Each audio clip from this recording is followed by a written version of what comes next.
Legend on paper, Greyhawk 5e, The Greatest Adventure. As we get started tonight on session number 2, I'm Reverend Hunter, and this is our group. Matt, Camille, Postal Mike, we have Gus, Spencer, and Uncle Mike returning with us tonight. And as we get underway, last session was fairly simple. The group found themselves together for the first time, responding to the summons of a spice merchant named Gabal Keldrick in the city of Dyvers, the free city of Dyvers, the city of sales. And he had a very simple task. Take this herbal brick to a woman by the name of Zelda, to her tower in the gnarly forest, just a few miles south of Dyvers. No big deal. He even offered them a discount to stay at a local inn so that they could leave the next morning. The Red Boar Tavern, where they met Willem, the proprietor, who offered them a very, very fair discount of only 1 silver piece a night to stay there. Small rooms, but nice, clean, fair. And that's when everything went off the rails. Not long after they began to filter down into the tavern, meeting some unusual characters that were amongst the tavern folk. I'm not going to get into them in detail, as that would take way too much explanation and be quite confusing even for myself to try and describe them, and why their interactions with all the different characters, as there were 6 separate interactions going on.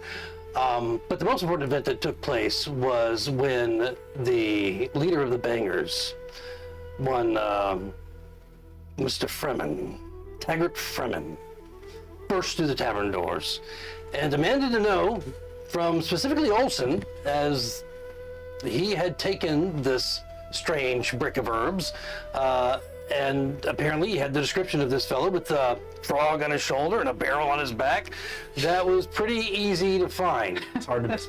Yeah, so tracked him down and demanded either the money that Jabal had paid the party to take the brick of herbs to Drelda, or the contract which Jabal had offered.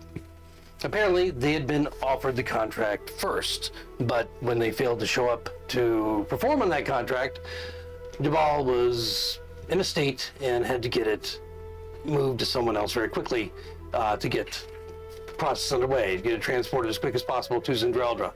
In any case, Taggart was not in the mood for a no answer from Olsen, and that's when the shit hit the fan. As it turned out, even though the tavern keeper, Willem, warned everyone, fisticuffs was okay, blades were not, we ended up with 1 dead Taggart, a melted, essentially, thug, and 2 others that were unconscious, and one that was somehow alive, as he pretty much gave up in the end, before the captain of the guard showed up and ended up arresting them all and throwing them in the city lockup. And that's where we begin this session, as we begin to delve into what the group may do next to get out of this. So with that, let's play D&D!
Any questions before we get started? Have we undergone a long rest at this point? You will have by the yeah. Again, you have no equipment at all other than your regular clothing. Except and for what yes. Yes, what Figaro managed to hide away. And as you begin to awaken, you hear the snores of the few other folk that are in the cell with you. Remember, one big cell that all have been thrown in. Arwen's in there, the one remaining banger that was taken in with you, immediately just going to the corner, just fearfully. I mean, you guys have already threatened him and beat him and, just pretty much did most of what you might have done. He was fearful, though he might not live through the night, of course, and just kind of put himself in a corner in almost a fetal position, hoping he would survive. Yeah. And we'll say he did, as none of you made your intention known to do him any harm. Well, I shank him in the cell. But there are also a couple others in the cell that seem to be waking up with massive hangovers, headaches, and just feeling nauseous, not throwing up in the corner here and there, barely missing R1 as he scoots over. I'm passed out. And one other fellow that has found himself in this lockup very conveniently with the rest of you. And oddly enough, we'll let him speak for himself. How would you describe this fellow? Over in one corner by himself, as the light is starting to come through the window and people wake up, you see what any child would describe as a wizard. Long blue robes and a tall, pointy witch hat, a long gray beard, and he stands up and he looks at the dirt and puke on him, and he puffs his fingers like that, and all the dirt just falls off of him onto the floor. And he sits down, looks at the rest of you, and waits.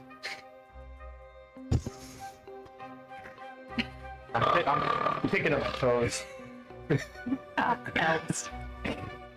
There's a couple guards that have been basically at a table just outside the cell the entire night. There's a changeover in the morning. You're offered a crust of bread, and a bucket of water is just basically passed around that you can drink out of. Nothing too fancy.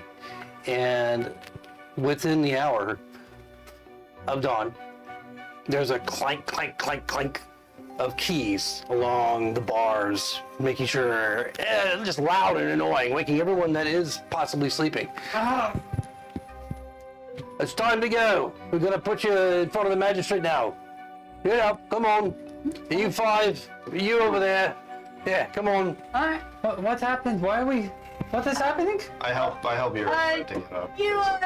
Last night was a bit of fun, huh? Why are we in why is there bars? What happened? You made a bit of a mistake. I did? What did I do?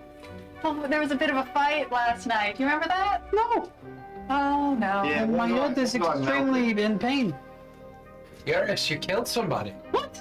You killed all of them, actually. Don't listen to them. You're so gullible. Twiga's gonna make some biscuits on the wall with her, sharpen her claws a little bit. Come on, Cat. Come on, the rest of you. Old man in the corner, you too. Let's go. And you, pointing over to Harlan. Come on. You're the first group. All of you My lot. weight is on Olsen and Figaro. Yeah. You didn't kill anybody, but I didn't know you couldn't handle a drink like that. I Apologies. never had anything to drink. You gave me the alcohol? I did. I didn't think it'd be so much of a problem. I I'm always sorry. wanted to try. Well, you did. You tried it. Yeah. I think it wasn't really the ale. I think it was the stuff you put in after. That's true. Actually, the barrel should stay. There's about a dozen guards. And they're all like really serious looking right now, watching this. Come on, let's go. Let's go, all of you. That's all right now. Honestly, it's a bit out of proportion. A little bit. So you're taken before the magistrate of the trade district with Arwan and Borax, a couple of the fellows with hangovers with you. Upon entering the large hall, it's crowded with onlookers. You notice a few familiar faces. The proprietor of the Red Boar Tavern, William Skock. The minstrel who was singing at the tavern. You never did get his name. The card players. Perhaps you remember one of them was named Jer. The man whose sister's a bitch. And his brother-in-law. Boys. The drunk merchant that was brained by the door. Too bad he got a concussion. The captain of the guard. And the spice merchant, Jabal Keldrick, glaring at you angrily. Ahead, you see a short man with dark hair standing before the dais, where sits the magistrate in a high-backed chair behind a heavy oak table. Mr. Redford, please read the charges. The magistrate appears bored, stifling a yawn in his heavy black robes. The short man turns with a smug look on his face as he reads from a scroll in his hands. These 5 prisoners. The wizard deliberately takes one big side step away. Interestingly, so does R1. These 5 prisoners, individually known as Twig, Philadelphus, It's Philadelphus. whatever, Urine, Figaro, and Olson are charged with public intoxication, inciting violence within city limits, damage to public property, animal cruelty, using deception to the detriment of another for purpose of monetary gain in a card game, salacious slander of an innocent person who is not present to defend themselves, showing willful contempt and lack of reverence to deities worshipped in Dyvers, fraudulent fortune-telling, the act of deliberately causing somebody to accept something as true that is not. Borax's eyebrows go up just a little bit as he continues. Smuggling illicit contraband, murder, and attempting to bribe an official of the city watch. He smiles. Who did the bribery? I don't remember. What was the animal told to me. cruelty? Praise to the gods of I'm this guessing country. someone was cruel to Twig. Yeah, but the magistrate Didn't even get drunk. Were you cruel to Twig? I was never. All I did was tell people. Enough, quiet you all. The magistrate's just nodding at this point. Was that everything, Mr. Redford? Nothing more you'd like to add? No? His gaze turns to you. What say you to these charges? Agree with all or none? It's all or none. Do you agree with them all or agree with none of them? Is there like a 50-50 option? I take issue with a few of them. Yeah. No. Yeah, there's a few that I don't. I will say that everything I did was in the course of my employment. Mr. Redford, is there anything Self-defense. confusing about what I'm saying? No. He's saying all or none. None. None. None. Does it count if we can't remember? That's a none. Mr. Redford, was that one of the options? No, it was not. No, it wasn't. No. So they say none, Your Honor, Lordship, Magistrateship. All right. So, you agree with none? Then tell me your side of the things. If you would. Well, you see, in the course of my employment, I was at the Red Boar Tavern, where the proprietor was very hospitable. Employed by who, may I ask? Mr. Keldrick, right over there. Keldrick? Jabal is just sitting there, Not him. just glaring at you, just shaking his head.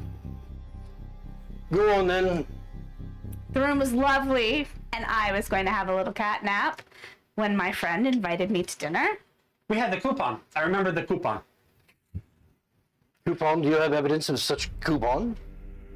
We gave it to him. I point to the tavern owner. Very well. After some meat and ale on the tab of my friend over here, I played a couple nice rounds of cards where I lost some and I won some. And the next thing I knew, we were accosted by a group of thugs in what was otherwise a very upstanding tavern. What was the result of this accosting by the group of thugs?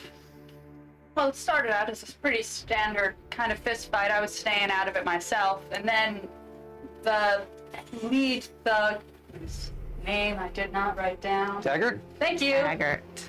That's him. Thank you, Magistrate. Thank you, Magistrate. And then, Magistrate. then this thug Taggart took out his swords and started hacking away, and we had to defend ourselves.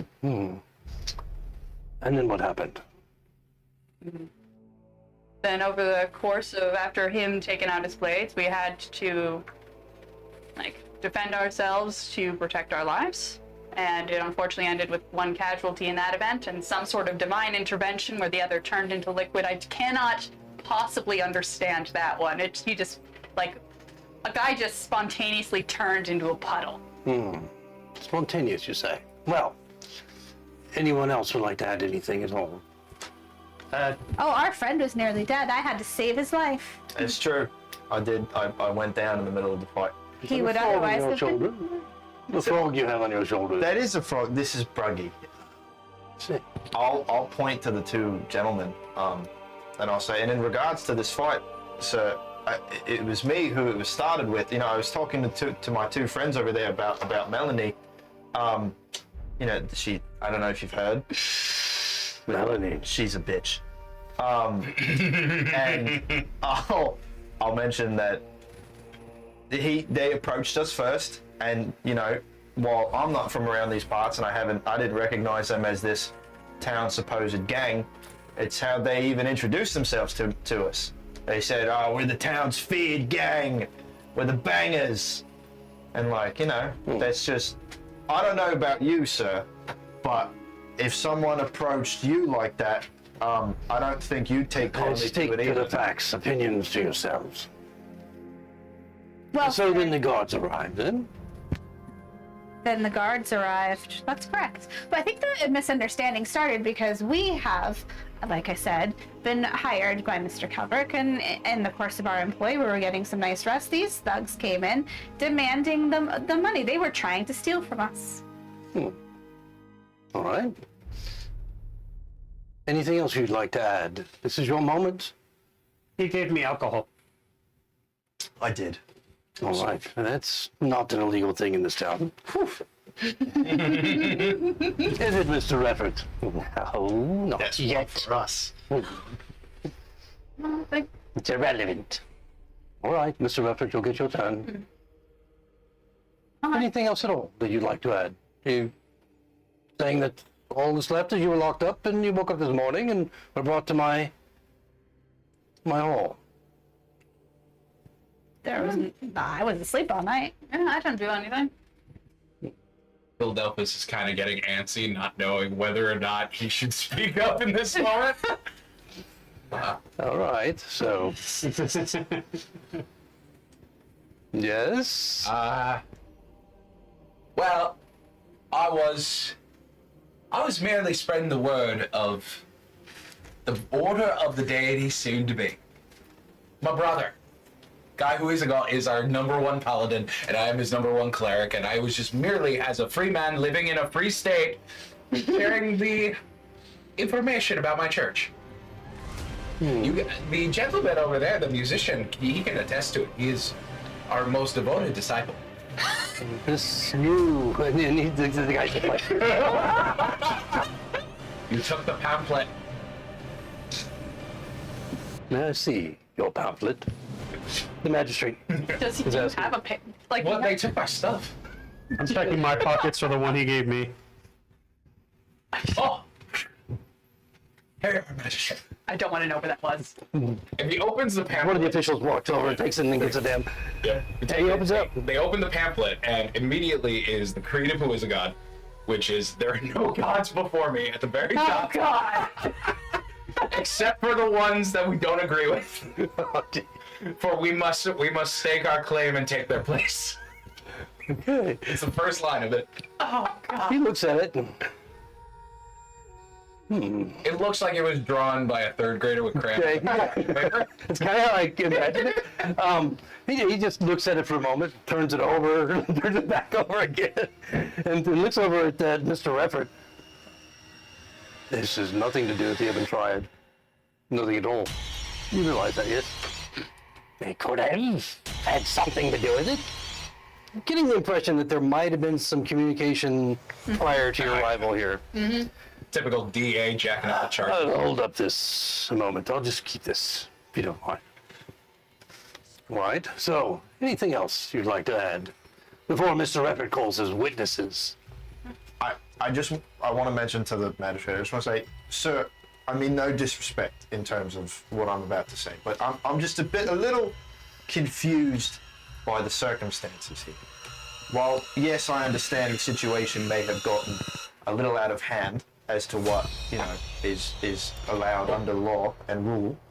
However, the long story short of what happened, as it's been described to you, is that we walked into a tavern. We shared discourse with the townsfolk. The local gang caused problems. We managed to defend ourselves against someone who's been causing the town problems for who knows how long. And for some reason, and yes, I understand it divulged into something a little extreme, but why are we being put under such fire for something like this? I understand being in a little bit of trouble because, again, it divulged, but this seems extreme for defending ourselves from... As two dead men. And this is your side of the story. That's why you get to speak as you wish now. And we'll let the witnesses speak for themselves. You will also have an opportunity, as Mr. Reffert here will, to question them, if you like. And if, when we are done, the truth of what you say comes out, then you will be set free. If Mr. Reffert's version of the story, or somewhere in between, comes out, then there could be other consequences. From minor to dire. We shall see. So, if you've nothing more to say, Mr. Reffert, you may call your first witness. I will. Mr. William Skok, will you please come stand before the magistrate, the proprietor of the Red Boar Tavern? Tell me. And he comes up. He's really nervous. Of course, you recognize him clearly as the proprietor from the night before.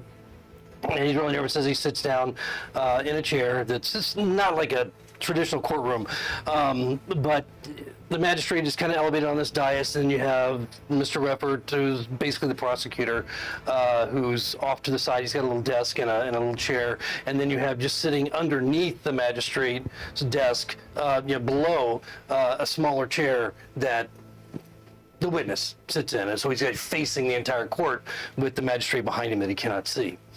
And so he brings him up. He sits there nervously. So, Mr. Skok, why don't you tell us what your version of the story is? They busted up the place. He holds up a paper with lots of writing on it. And they didn't pay for the drinks or the food they ordered? No, they didn't pay for anything. I mean, except for the silver piece, which they demanded a refund for when they left. Or when they were taken away, I should say. Oh. So how much damage would you say occurred between the damage to your property plus what was not paid for at the end of the night that they skipped out on? Approximately 650 gold. At least. It's right here. I've got a bill of a detail right here. And Mr. Reffert takes it and looks it over and then hands it up to the magistrate. He looks at it, okay, and hands it back down. That's quite a sum. Would the accused have any questions for Mr. Skok? Well, first I'd like to make a minor point of order here about us not paying our tab on the way out. I would like to point out that I did, in fact, cover at least what I understood to be our expenses of the night, to the barkeep, the person who was in charge of the bar when you were out, go fetching the guards, just to make sure that some of the minor stuff that we had taken care of was taken care of. Now, I don't recall it. You may not recall it. You may want to ask the person who was running the bar where I left him 10 gold to cover some of the basic I'm expenses. sure that he would have told me if he'd received any monies for anything. But then there's still look, and Mr. Reffers withholding the list from you. Oh, no, I would like to know the charge of which I'm accused. Are you denying me the right to know of what I am accused, Reverend? Reverend? I don't remember what it is. Magistrate. Magistrate and then like Refer. Oh, no, the record. Oh, yeah. The Reverend. Or Oh, Mr. Record. Okay. Reverend. Yeah. I thought that was his What church are we in now? Most Reverend. By the way, as an He's probably a aside, fucking church guy. no, as an aside, I think you guys should all start out like this every session, so that we can get the full history of what happened the previous session out. Every session begins with us being arrested for a crime. It's all a legal documentary. Every other episode. And then the adventure begins. I shall read it then. And he starts to lift off tables, chairs, damage to the floor, cleanup costs, ceiling, stairs, mugs. Stairs? Yeah, stairs. Isn't everything pretty confined to that Yeah. space? It was. I turned Amanda liquid right outside that alcove, and The cleanup cost is like 100 gold by itself, and then the staining on the floors had to be refinished and sanded and so forth. And then of course the smaller expenses of the drinks and the food and all of that are somehow come out to 650. What did we do last night? We did not do that. Not that. Not that. And then the magistrate says, "Give them the list." And Mr. Rifford says, "Very well." And he hands it to you. So taking a look over, like, as a person who exists in this world, I know like about gold, like I've been like Merchant Town. I've been in taverns. I don't know if I've ever run one, but I might know vaguely how much a chair costs. Yeah, roll a perception as you look over the list. I mean, you can see that it's definitely been exaggerated. That's obvious. Yes. A perception, you say? Mm-hmm. Awesome. I am good at that one, sort of. That is a 15. 15. Okay, that's pretty good. So as you look it over, you notice that. This is not a accountant's ledger. This is a scrawled list of stuff with numbers next to it, and then a total at the bottom. Something seems off with the total. Yeah. So I mean, it doesn't. Just looking at the numbers and then the total, something doesn't quite sync there. Did you get a professional to look at the tavern to see how much it cost? Well, I've repairs? got to, it's a reasonable guess on my part, estimate. This is what it might cost. A reasonable guess, so you don't know how much it would cost? Well, no, it would take some time. I just happened to decide. I mean, I just read this up this morning. So you wrote this up. It doesn't look like this doesn't look official. That's all I'm wondering. I'm concerned that it might not be totals reflective of the damages, because there weren't very many damages. I'll acknowledge there were some, but not nearly to this degree. Can we get someone else to look at these numbers? Could I get? Is there any? The captain of the guard. You said he was there, right? Maybe he could look at it. The captain of the guard is there in the room, and he's like looking nervously up at the magistrate. Bring the list here. And so the magistrate is asking, and so Mr. Refford goes over, takes the list from you, takes it up to the magistrate. The magistrate looks at it. All right. Bring your next witness, Mr. Refford. And he keeps the list this time. Gotcha. I approve of that. I'm bringing up Sanguine Lapsalop, the minstrel singing in the tavern. Singlet. That's a sexy name. That's a fucking vampire name. And you see this tall, lanky guy. He walks up, he's like really jittery as he walks up, and his eyes are just darting everywhere, looking at you, looking at them. And he sits down, you see he's nervously shaking. Oh, so, tell us what you know. Oh, the one hanging. You can tell he's like getting that fake deep voice that he started with you the night before. Is like some confidence thing of his. And as soon as he starts doing it, Philadelphia starts laughing really loud. Come on, brother, you Roll intimidation with advantage.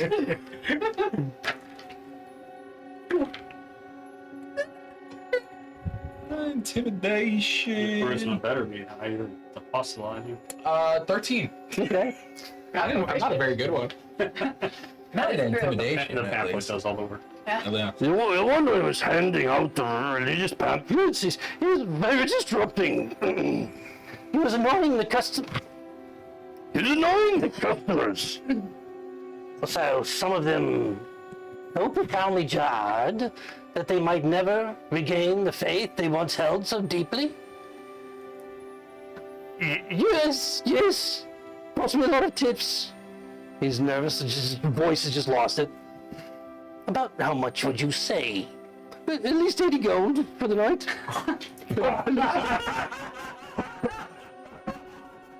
He's just like staring at you. We're both. Did that work?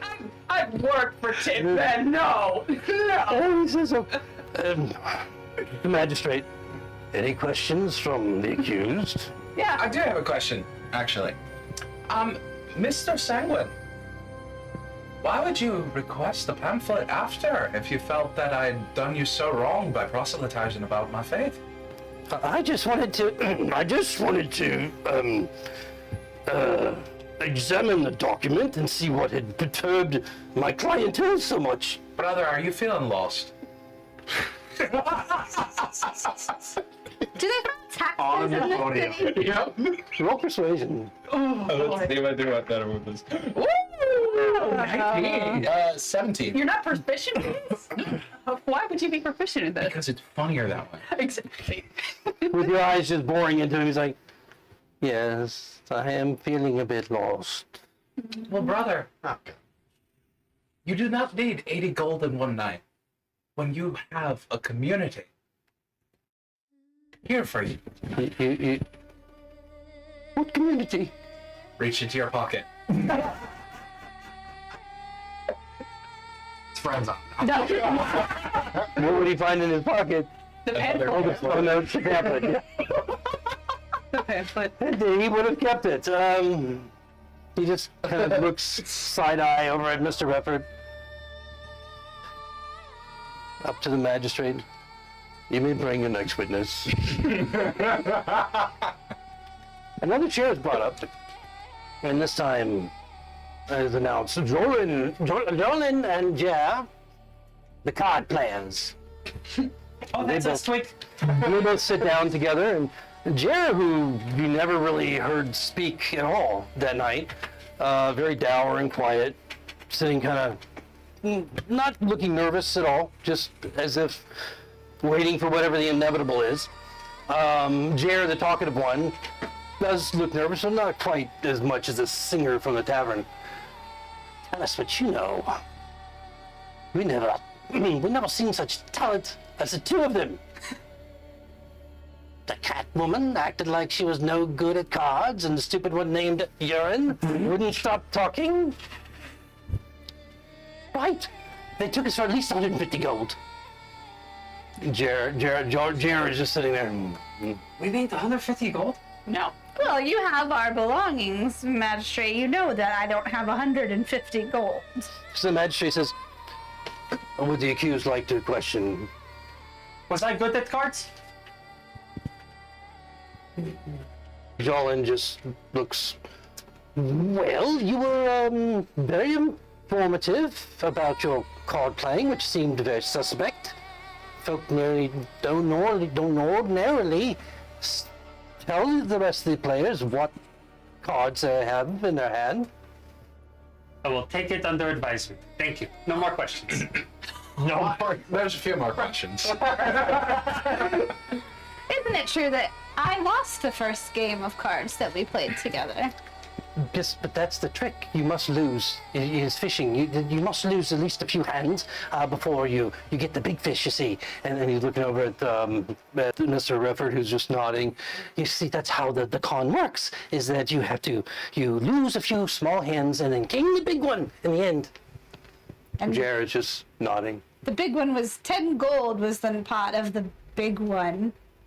Oh, but it's just, was leading up to something much far larger. I'm sure of it. We played only 2 hands. I don't recall how many. Everything got very confused very quickly. Are you complaining that she didn't put enough money in the pot for you to possibly win? Oh, I think she was going to put even more money in the pot and hook us for more and more before in the end, she took the whole lot of everything we had. How much did you walk into the tavern with last night? I don't remember exactly. I don't, yeah, probably at least 500 gold. Does anyone file taxes in this city? Is there an auditor in the jury?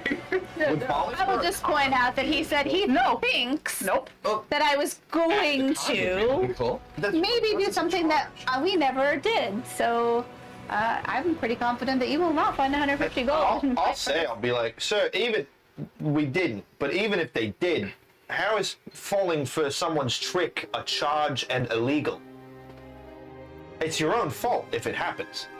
In a game of conning us. In a game of cards. But no, she was conning us. There was It no doesn't doubt matter. Look at her. She's a cad woman. She What do you did, do? but even All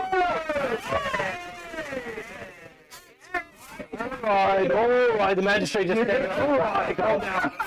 Mr. Refford, That was not the nice thing to say. bring up your next witness.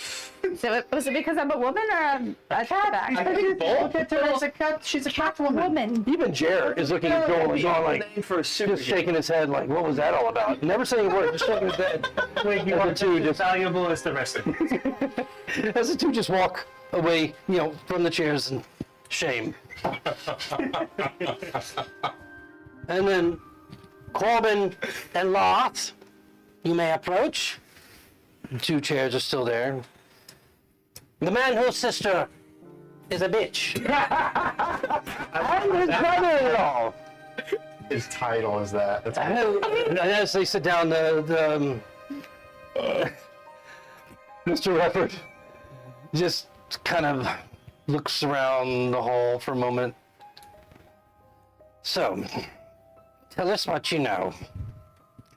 Oh, the weird one, this is Corbin talking, the one that was the more friendly toward you, that looked dour in the beginning. Yeah, right, you kind of like connected with. Yeah. The other one, Lars, the happier one, didn't really speak that much, but, and it seemed very nervous night By now. the end, I was friendly with both of them. Yeah, that's true, you were.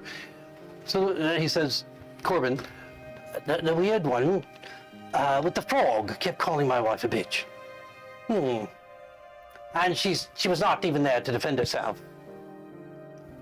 Well, even her brother Loth is beside himself with outrage at the scandalous accusation. It's slanderous. Isn't what you want to show me slanderous? Yes, slanderous, a word. Don't need to discuss the definition or how you got that word specifically. Looking up the magistrate. The accused have any questions for these witnesses? Who is this Mr. Revert who seems to be coaching the witnesses into telling a narrative? Who are you asking? I'm asking the magistrate. Mr. Reffert is, of course, represents the city in the manner of the accused, or the manner of prosecuting the accused in our city, at least in the trade district here. Sometimes he gets a bit overly involved in coaching the witnesses, and so we know this and we take it for what it is.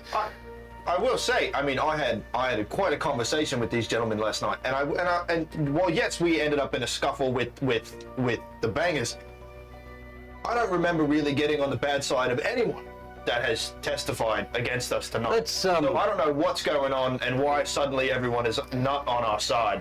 The magistrate is just keep the questions to the witnesses for the moment. That's what we're doing.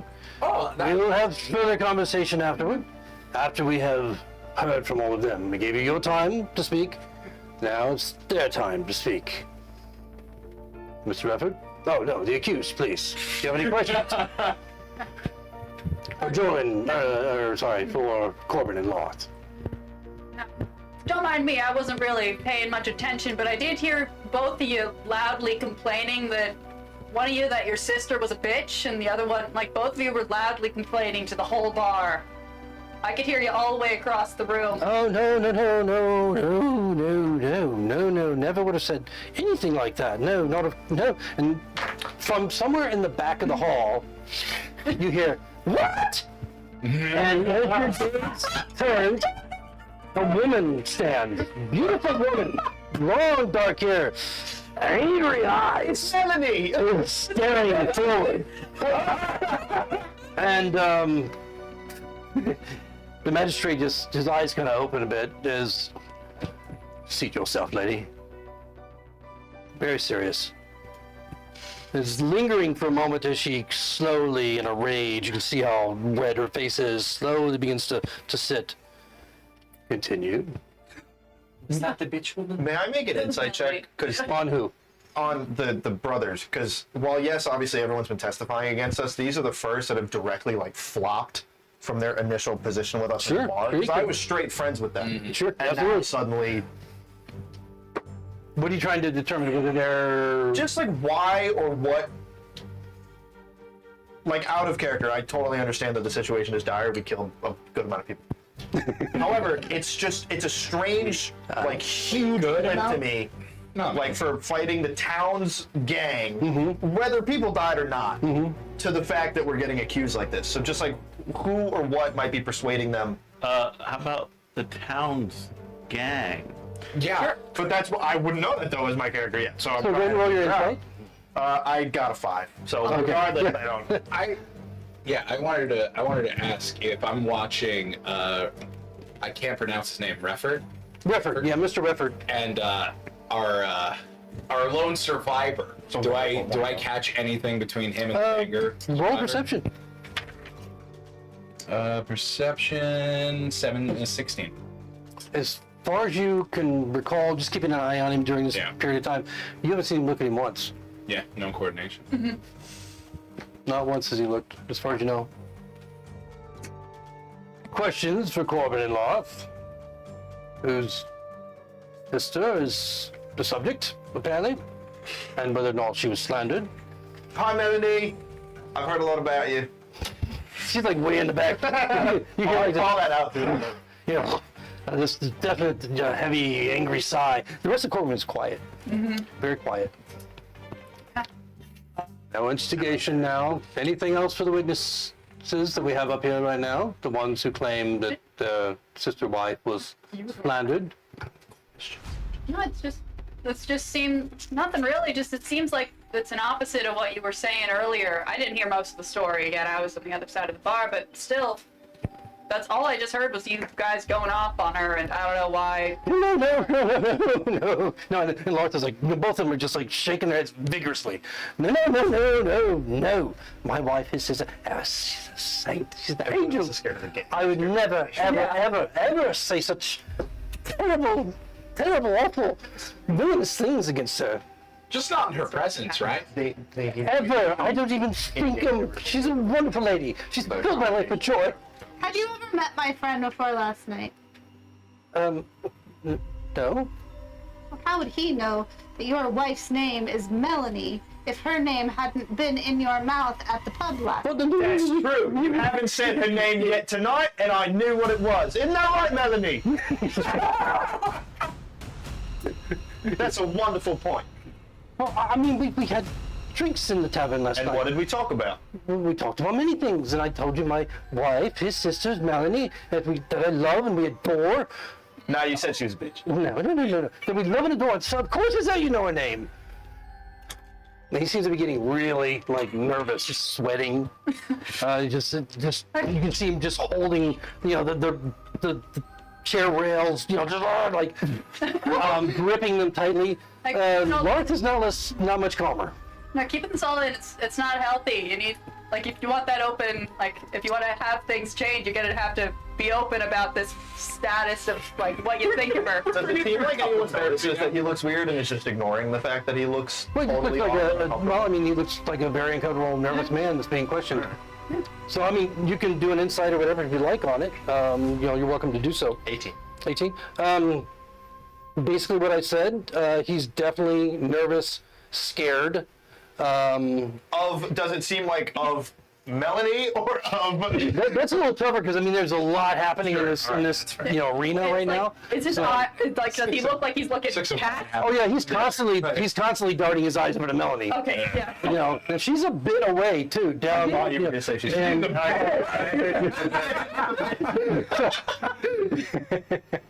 So yeah, he's very, very Melanie's gonna be the nervous. boss in 7 sessions. She's the big bad evil guy. Yeah. Oh god, because we ruined her life. I want her on our team. She's a lich. Oh god. No. Any more questions for Corbin and Loth? No? No, I mean, I hope you guys managed to work out the thing with your family, man. It's not on us. Oh, perfectly fine. We're perfectly fine. Everything's wonderful in our family. Don't worry. Right, Loth? Yes, yes. You're crying. You're crying tears of sweat. Joy that I get to see my wife soon when I leave here. We'll go out and we'll walk through a field of daisies together. All right. Call your next witness, Mr. Effort. All right, I call Stipping. He's a drunk merchant that was brained by the door. Have a seat.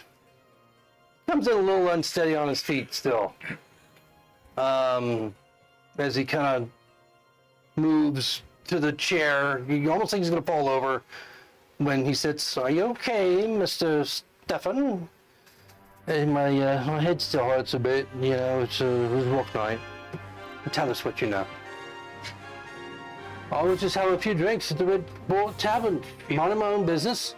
You're minding your own business? Yeah, just minding my own. And this guy walks up, befuddles my brain with fortune telling. Almost like he knew you. Yeah. And when I got up to leave, he hit me in the head with the door, and I woke with my coin purse gone. What? About how much would you say was in that coin purse? 250 gold, at least 250 gold. Yeah. I'm one Quite a sum. I did say how much was it? Make a wisdom check. That's not true, Your Honor. You only had 25 gold in there. Would the accused like to question Stefan? Mr. Stefan, what do you do for work? I'm a tradesman. Yes. Kind of tradesman. Mostly into the wool from sheep. I'll buy it and I basically I get it sold, but I also am involved in getting it dyed as well. And so I get a commission off of that. You see. How much do you usually make from dyeing sheep wool and reselling? Oh, well, lately I got a big contract. As a matter of fact, I was celebrating and drinking and with a few of the sheep shorners around outside of town. And it looked like, it was going to be living pretty high on the hog, as a matter of fact. I feel very good about it. And so, yeah, I can make a good living. It's been tough, it's been real tough. Oh yeah, he was. He was. Never. I didn't do anything nefarious.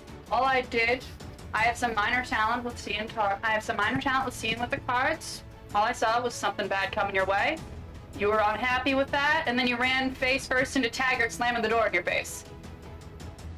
All I remember is that you had your cards out and you were telling my fortune, and you were telling me that something about terrible things happening in my life, and so I just had enough and I left. And then as I did so, I got hit in the head and I woke up without my coin purse, which had a lot of gold in it. And are you saying my friend hit you with the door? He must have. I mean, who else would have hit me with the door? But you said my friend was at the bar. Right, so he must have followed me and hit me with the door. I was kind of unsteady off. How does someone behind you hit you with the door? How'd they get in front of you? That doesn't. I must have run. I mean, I was just, I don't remember much. I've still got a bit of a headache. I got a big old lump here from. It sounds like he was too drunk to even know what was happening at the moment. Yeah. Did you get hit in the face with the door? I did. I got right in the noggin. You ran face first into the door. Well, no, it ran. You pushed it into me. I know you did. I don't know. You was ran in the around bar. me. And you hit it. You hit me. Are you still drunk? What is? No, I've got a concussion. So you need to. I motion to smell his breath, Your Honor. Bring out the ye old breath If I had my gold, I'd go get myself healed, but I haven't been able to do so. So it's what I'm hearing you say is you fled from my friend and you got hit in the head with the door. Right, and then I lost my coin purse. And was that a terrible thing? Yeah. Then my friend warned you. What? Terrible thing would happen to you. Yeah, but then he did the terrible thing. I did not. There's no testimony that he did it. What? Only that he said it was going to happen and you did not heed his warning. You did not use caution. You assumed the risk that you were going to run into that door and lose your coin purse. It sounds because if I That's very recall, complicated for me. I don't try to understand. if I recall correctly, was Willem still at the bar at that point? Yeah, he was out. He was like, he was actually on the tavern side of the bar, but he was kind of like up against the wall because the fight had been, had started. when Oh wait, that was the beginning. entered. That's right. There was a Yeah. So he was behind the bar at that point. Yes, serving. Yeah. I would, Your Honor, I would ask. I would like to call a previous witness back to the stand, Mr. Willem, to check the veracity of this claim. Very well. Any other questions for Stefan? I got one. You said you had a concussion. Are you going to be okay? I don't know. I need to see a healer. I have no money to see a healer right now. Do you have a wife at home that can look after you? You just see him break down. Tears just running down his face. What did I do? I wanted to bring up. I want to. Oh, Left him. I wanted to make sure he was okay. Oh, you're alright! Just sorry, I didn't losing know. it. I just have one question for you. The magistrate just leans over. You can calm yourself just a moment. How much did you pay for this fortune telling? I didn't pay anything for it. You can sit down now. Calm yourself. Relax. I'm sorry. He just like looks at you with this sad, angry eyes. And Yours was really concerned, just to clarify. Yeah. I'm sure he saw it that way. Willem is brought back up. Mr. Repper's like, all right, Willem, come on. Willem comes back up. He's looking nervous. Yes. Well, Mr. Willem, it would appear that at the moment that Taggart had entered the bar, you were still behind the bar. Well, I He has was. gone and gotten the guards. So you would have seen that moment that knocked out our friend over there. Right, yes, I would have. You would think I would have seen that, but I don't recall it at all. I remember hearing the bang and then turning around and there was a lot happening at that time. I don't specifically, I didn't see the impact of the door on Mr. Stefan. But did you see our friend Figaro still sitting at the bar? I do recall that he was in that vicinity, yes, but I don't Think recall. very carefully, Mr. Willem. You are under oath. Well, I haven't actually heard anyone be sworn in. It's implied. more actions over there. Hey, why is there a wizard here? Teleprompting. Huh? What is the wizard here for? Who are you asking? The Magistrate? stand of. The magistrate? Yeah. We'll get to him in a moment. I want to ask also Willem. I'll be like, do you remember walking up to me and Taggart and warning us what not to do in your tavern? Oh, yes, I told you. Just pick up slowly, no blades. So that means you also watched him approach me first. Oh, yeah, he definitely walked right up to you, and he was angry, but he didn't pull his blade. He was going to, but I told him not to, and he put it right back in. Until. Scabbard, you know. Until. I didn't, it wasn't until I was like back. He did walk out of the niche where the table was with an arrow in his armor. didn't see that. I did it because no one was there to see it. You hear Corbin from out in the crowd. Oh, I forgot about the arrow. This big wink. Oh God. I give him a look like I'm gonna kill you. The magistrate's like, I didn't see the arrow. To be fair, it's not a blade. who are you telling? Willem? Yeah. Okay. To be fair, an arrow's not a blade. How big of a guy was Ted? Depends on the arrow. I was taller than him. Yeah, you were slightly taller, but he was a big muscular build-wise. guy. Yeah, he was the brute of the gang. I'll also say I'll be like, because obviously at this point it's known that I stabbed him. I'll say, sir, and I'll start to play like victim. I'll be like, sir, I'm not a very strong man. Like, yeah, I got some height to me, but I'm not very bulky. I'll snap like a twig. I felt threatened. I felt like my life was threatened. What else am I supposed to do? Like, yeah, fisticuffs is allowed. I'm not fine with what's allowed. I'm fine with what's going to save my life.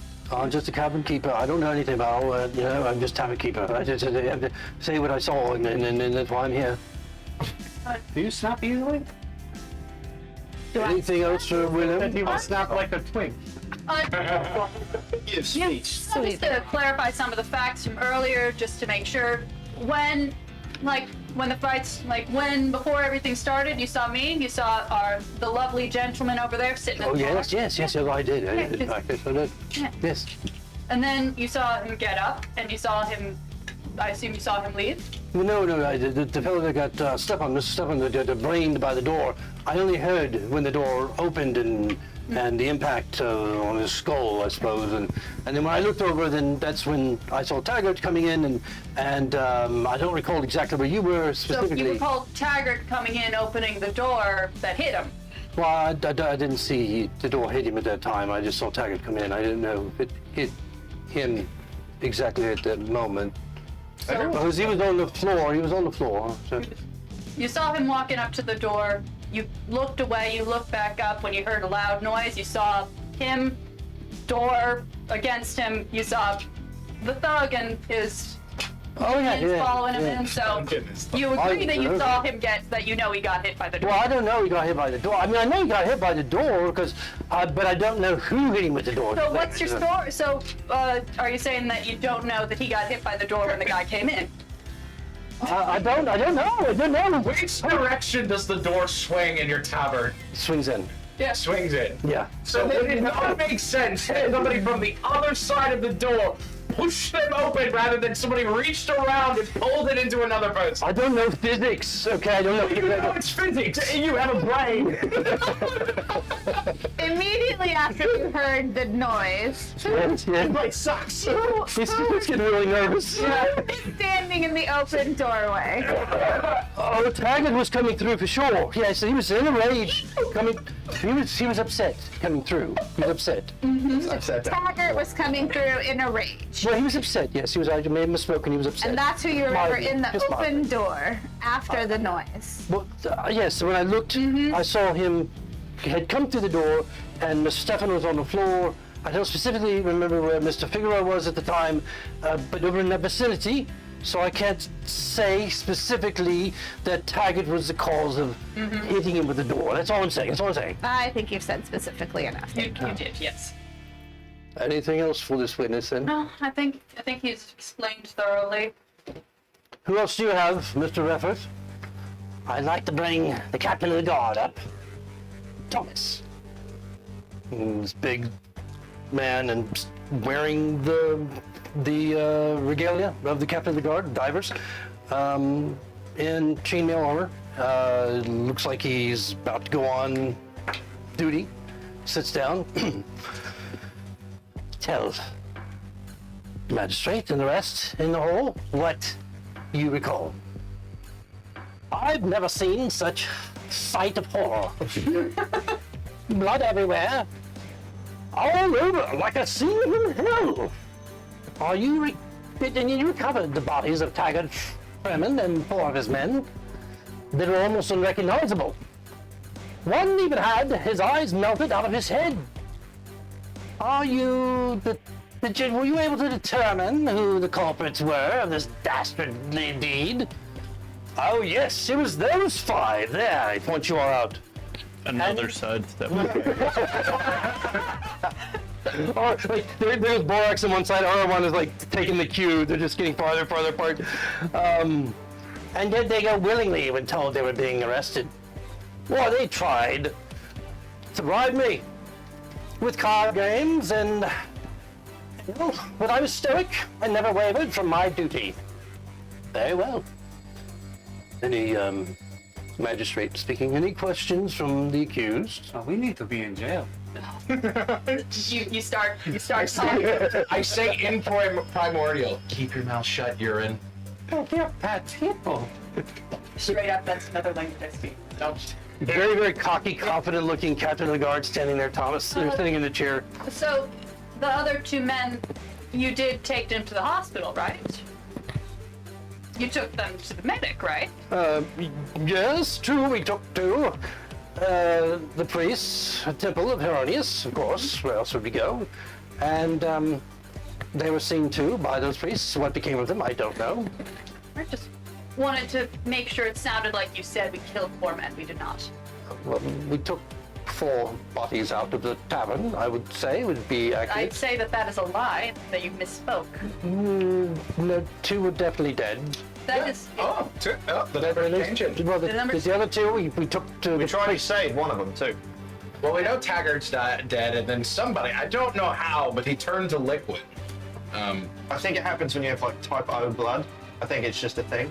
I think it's just blasphemy. No, I've got typo blood. Thank you. Listen, thank you for that. Thank you. Again, why is he here? I like him. I like his speech. I like the hat. That is true. You said we tried to bribe you? Yes, you tried to bribe me. She, the cat one, the tabaxi, I should say. As I am very familiar with your culture. Oh. It's now canon. Don't worry. To be fair, did I offer you any money? You offered a game of cards.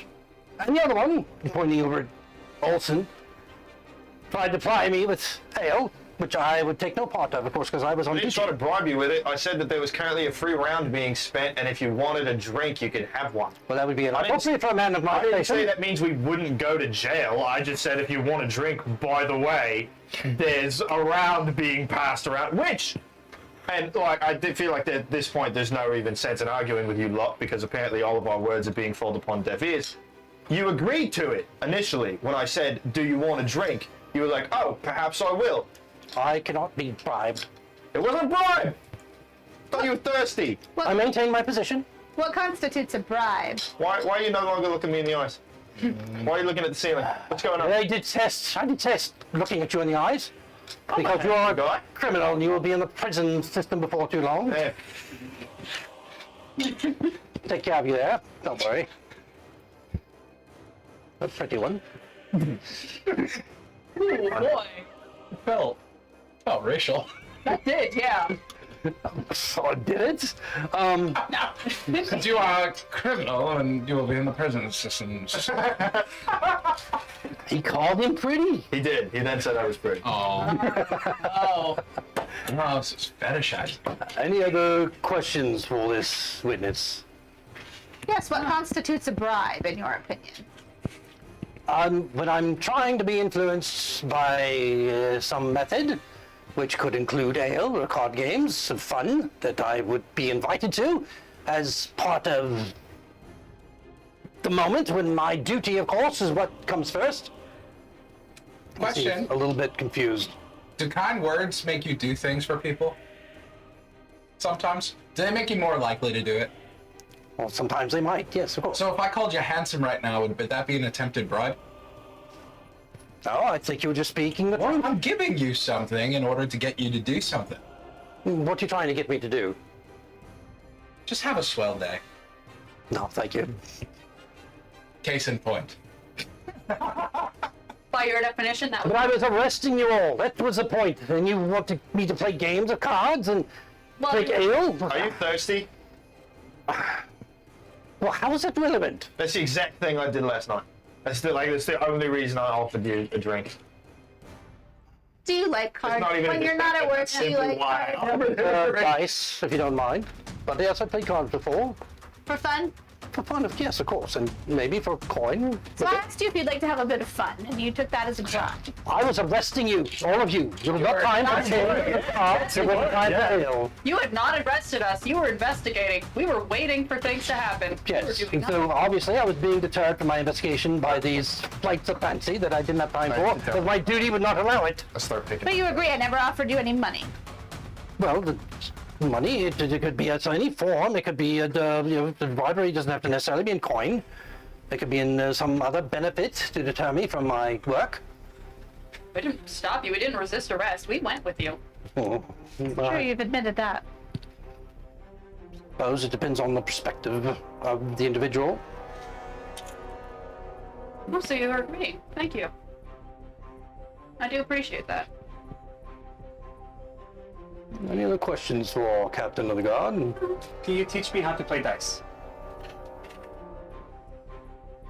When you're in our prison system, perhaps we can have that conversation. Thank you very much. Throughout this whole thing, do I get a read on the magistrate where he's kind of You leading? can roll an insight. 17.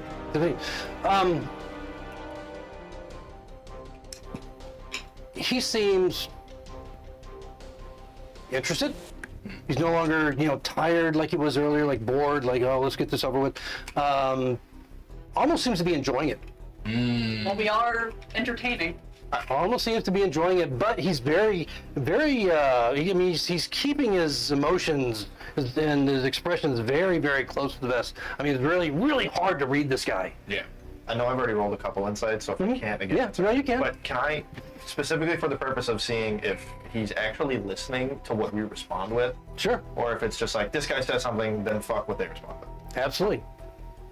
Woo. 19. He's listening to everything. Okay. Intently. Very intently. Can I get a bit of an insight to see how our Mr. Reverend is looking? Reverend? Mr. Reverend? Yeah. The prosecutor? Yeah, prosecutor. Can I get an insight just to see how he's looking? Okay, sure. Reverend. Yeah, him. He's, does he look like he's any nervous, any uncertainty? Does he look smug? No. Looks like he's about to sell some That's a cheese. 5. Well, what's your passive, though? What's your passive? Oh, my passive? Better than that. Yeah, my passive's I'm proficient, so that would be 12? So, I mean, with your roll, you don't really pick up anything deep about whatever he's thinking. Oh, 13, sorry. But passively, he just seems in a perpetual state of annoyance. At everything, just perpetually annoyed. At his witnesses, at you guys, at even the magistrate. Although he keeps that very, he doesn't make it obvious. Gotcha. And this guy's like the mediator, right? Not so much as Like a the mediator, prosecutor? kind of like the prosecutor. Not It's like the DA. I guess you'd call him like a, well, at that time, the specific title would be like a, it begins with a B. Barrister? Yeah, not a bailiff, but Barrister? something like that. Real life Matt is not very smart. What is that? But basically, he English word for old-time lawyer. yeah, essentially, Like the barrister. he handles That's why it's called the prosecution of criminals that come before the magistrate. Okay. So that's his job. Huh? Esquire? No. That's where it's like A bail. I think they call him a bail. His specific title is bail, is what it is. Because is that then where bailiff would come from? Possibly, I guess. But yeah, a bail is what he's known as here. Okay. Cool. And this is just, again, you're in a court that's just for this district. And so there's lots of districts within Dyvers. It's a big city with several islands that hold military and wealthy personages that have big houses. And then of course the river district and all of that that's there. It's a nice size free city. Kind of almost the size of Greyhawk, but not quite. In any case, Is the magistrate an elected position? it is an appointed position. Yeah. It's an appointed position by the mayor of Dyvers. And so Thomas, you just jingling his armor, gets up and just walks very confidently and just looking at you, just nodding his head, like, see you again soon. He doesn't say it, but he, that's what you get.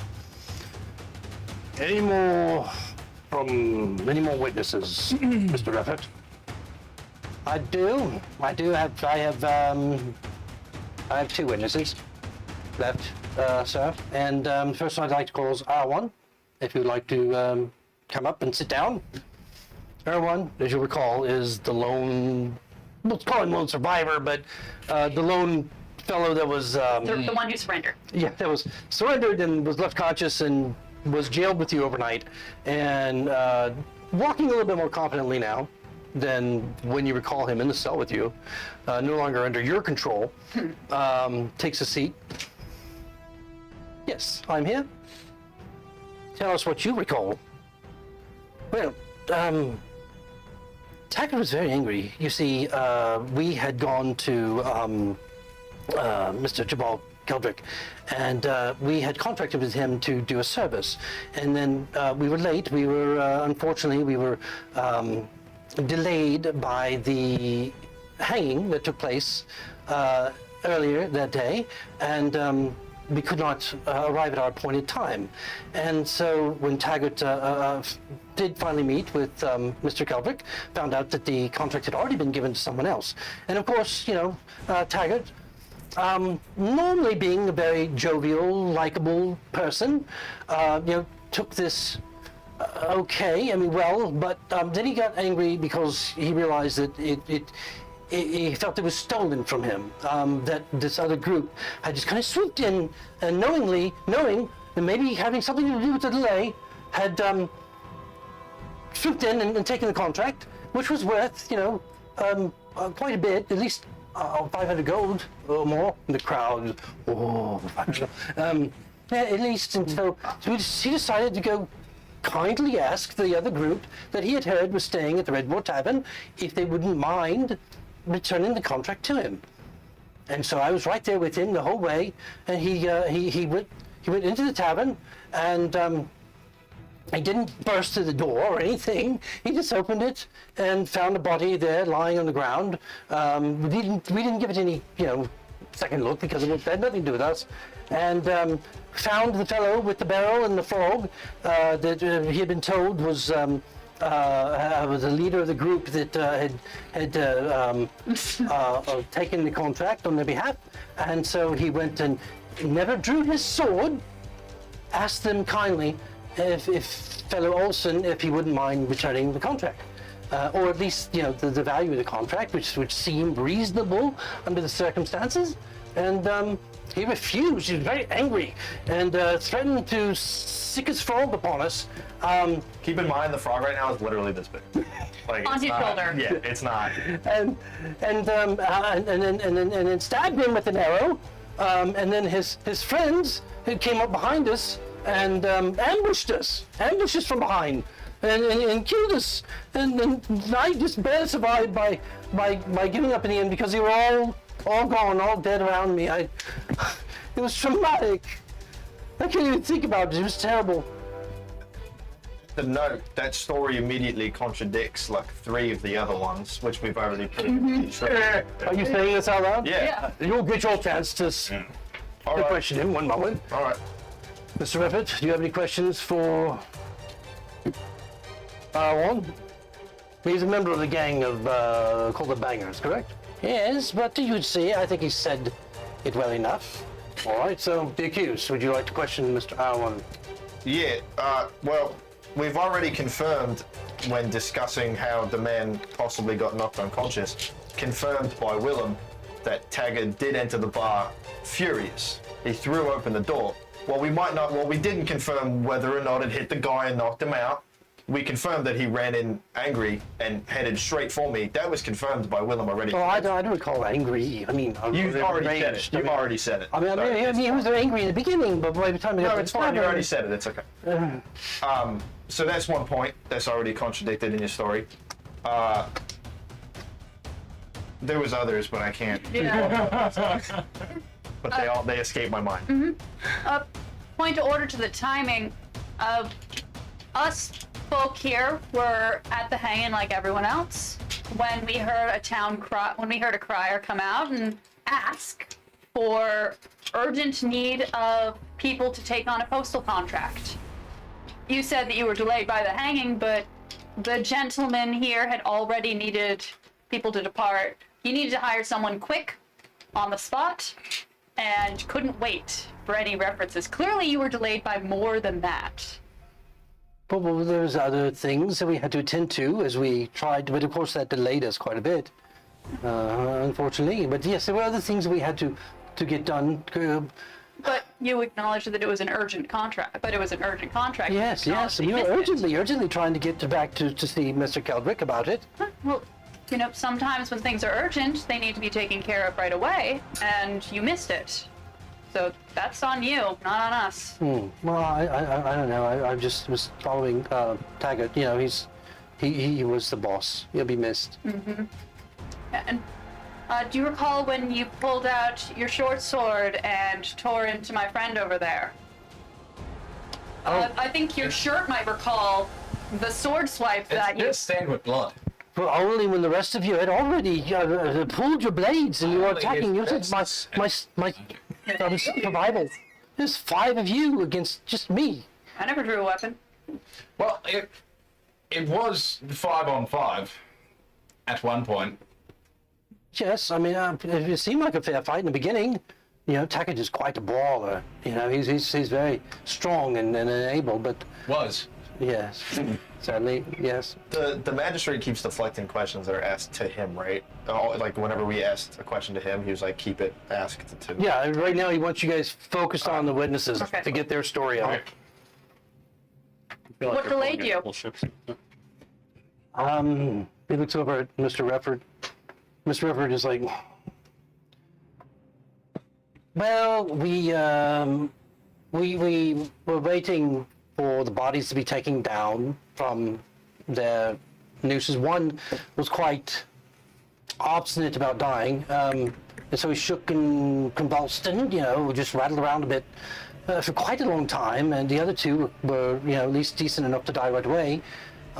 So we were waiting so that we could. It's allowed in the city, right? Right? And Mr. Everett's like, yes. To you know, to rummage whatever you like from the dead bodies that are the criminals that are hung, you know, from scaffolds. And so we were waiting for that, and it took longer than we expected. So you heard the town crier. So you heard the crier come out and announce that the contract was needed immediately. That he had to refill it, right? No, I didn't. But Jen.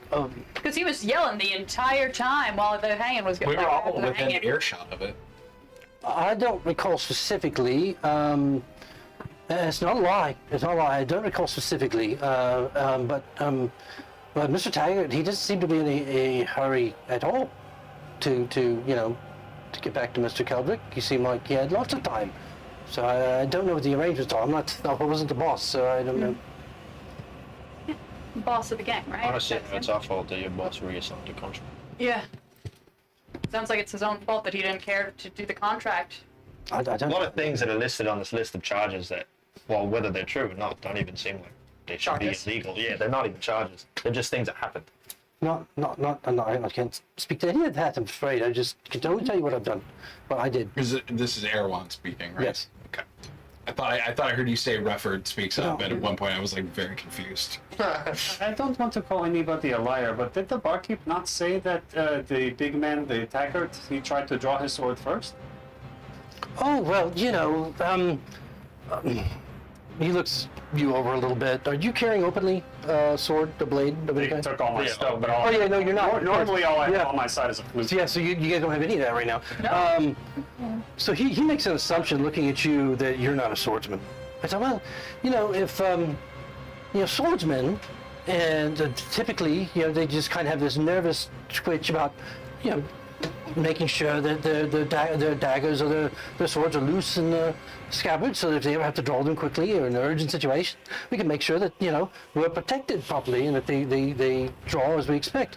And so it's just kind of just a nervous thing that most swords folk do. You know, that's not unusual. I see. That makes sense. I seem to fully just accept that. You loosen it when you want to take it out.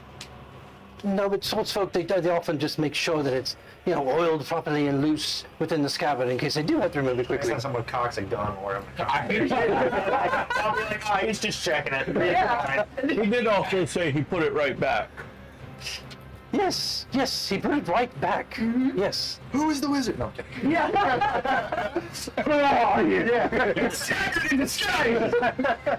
I mean, This whole He's the leader of the gang. And throw a hand-sized frog. so do we want to ask the mix, like, you're lying through your teeth. Do we want to ask the minstrel and all the other witnesses at the bar that said that watched you pull your sword and attack our friend before he even pulled a weapon? Because he never did. You pulled your weapons on us. We didn't do it on you. Well, again, only after everyone was attacking us and had their weapons drawn against us. Well, did I draw mine? I felt like I had to defend myself. No one saw me take it. After you started the fight and threw the first punch? You bitch wife and bitch sister dead. That guy already. They were right next. They were Yeah, you The guy walking out with the arrow in him, probably. No, that was the one. That's fine. I also forgot that arrow come from guy with quiver on his hip. I also forgot that the guy already mentioned about it. Yeah. Never mind. Okay, well, we've gone from rules lawyering to actual lawyering. If there are no more questions for this witness, please, Mr. Reppert, bring up your last and final. Didn't I point out that the arrow was mine when I was drunk too? Yeah, you did. You pulled it out and put it back in your quiver. You were like, "Oh, well, my arrow." The guard gave it to you. That's not my arrow. Where's my arrow? Oh, that's it. You were so naughty you had to put it in the quiver for you. That's true. So this time I'll call Mr. Jabbo Keldrick, spice merchant. Oh, about time. Yes, boss man. I remember him. Oh, Jabbo gets up. You recall he's a fairly big man, dressed in his finery, and lots of jewelry as he walks up. Very confident, as he just looks around, glancing down at all of you as he passes, and you just see, just passively, this look of simmering anger beneath the surface. And he sits down in the chair. This is all because And Where's his boys? he said, he sent him after us.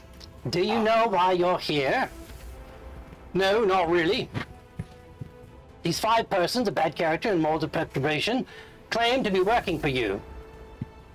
"Oh yes, now I recognize them. We met only once. I hired them to take a small package to Zendrelda in the Gnarly." And the whole room goes really quiet. It's like, oh. "Well, you may have much to answer for, Jabal Keldrick. For when I went through their possessions, I found this." Dramatically, he holds up the brick of Calamatras. This brick. Come on, this. Oh, it's the brick of herbs. The barrel. And he goes, "So, this is Calamantras, a psychotropic outlawed in the free city of Dyvers. Is this the drug smuggling? I didn't pull it out that time. Is this the package you gave them to take to Zendrelda?" Just so smart. I've never seen that before. No, you gave it to us. You don't remember? Out of character question, did it have, when I first took it from out of his hands, did it have any marking? Because we're bringing it to someone from him, but had nothing designating. Nope, as I described it was just, it looked outside of a brick. Like a it brick was of cocaine? oiled. Well, no, it was like, and it maybe. Opium. I don't, and then it had like this thin oiled leather wrapping, and then with twine it was tied tight. Apparently, weather waterproof even. does it look like the same brick that we saw in the box? It looks exactly like the brick that Is it Did the we get same? any orders designating that he tasked us with this item? Like, he didn't give you anything in writing. We had a coupon. He did say that when we delivered it, we would get a chest. You'll get your moment to question the witness. to first look at me. Rimpert continued. Rimpert. "So, if you didn't give them this, what did you give them?" Jabal looks Olsen dead in the eyes. And he says, "I gave them that frog." "A frog? Zendrelda needs it for her alchemy, I suppose." I will immediately say, Bruggy, do 2 backflips. And the frog, because he's been with me for many years at this tadpole. point. Years. We'll You'll do. get your moment, you'll get your moment. Frog starts doing flips. Okay. So, You trained him well. In 12 hours. Yeah. 12 hours. So then, Reffert looks back at you, look at your group. Reffert holding the Calamanthrus So where did this come from? It came from him. We were supposed to bring that That's to his- the that's his tower, package. to Zendrella, and then she was going to give us a chest that we bring to the menagerie and Lord Hem. This frog's been my best friend for like 5 years. He gave us half of the payment now, and then half when we would get from Lord Hem. You're not feeding them enough. They grow much faster when you feed them. He had seemed to grow slowly. I'm not sure what's happened, but like, he's getting there. He's bulking up slowly. So at this point, the magistrate feels like he's losing control of the room. Yeah. Hold on. And but Reffert seems to be pressing it. He's like in this moment, and he holds it up high in front of all the 50, 75 people that are in this room and inquires openly. Who does it belong to? Can I ask the spice merchant? Can I? In a moment. Sorry. The DM wants us to have his moment. He sorry, doesn't want us to interrupt his monologue. As he does so, and you guys are still kind of getting nervous and trying to, ask Jabal, who's just sitting there very calmly the whole time, as if it's this nice spring day in Dyvers. A man stands up from a nearby chair. He's wearing the uniform of a common soldier in the city guard. You recognize him as the man from the inventory room at the jail the night before that was taking all of your possessions. The one that kicked your barrel into the corner. Oh, that I asked for my frog first? Yeah. Oh, yeah. I think I accidentally dropped that brick of calamanthus in the frog fellow's barrel last night when I was organizing the prisoner inventory room. It looks the same as the one we pulled off a thief we arrested a few nights ago. The referee just like, really, you can see his face just kind of reddening, almost purple. I don't believe it. I think these belong to them. And the magistrate at this point is like, had enough. He's like, enough. Mr. Reffert, you have your answer. Deal with you later. He points to the man that had just stood up. Do you have any questions for Mr. Keldrick, the witness? This is what the magistrate's asking you, the accused. I would like to ask Keldrick, this is the spice merchant, right? Mm-hmm. Yeah. The one that hired I'd be you. like, yes. So I want to just say, so this is your frog? Do we really need to discuss this, boy? Yeah. Do you really want to discuss this further with me now? About this frog that I gave you to deliver to Zendrelda? Do you deny that that's not the truth?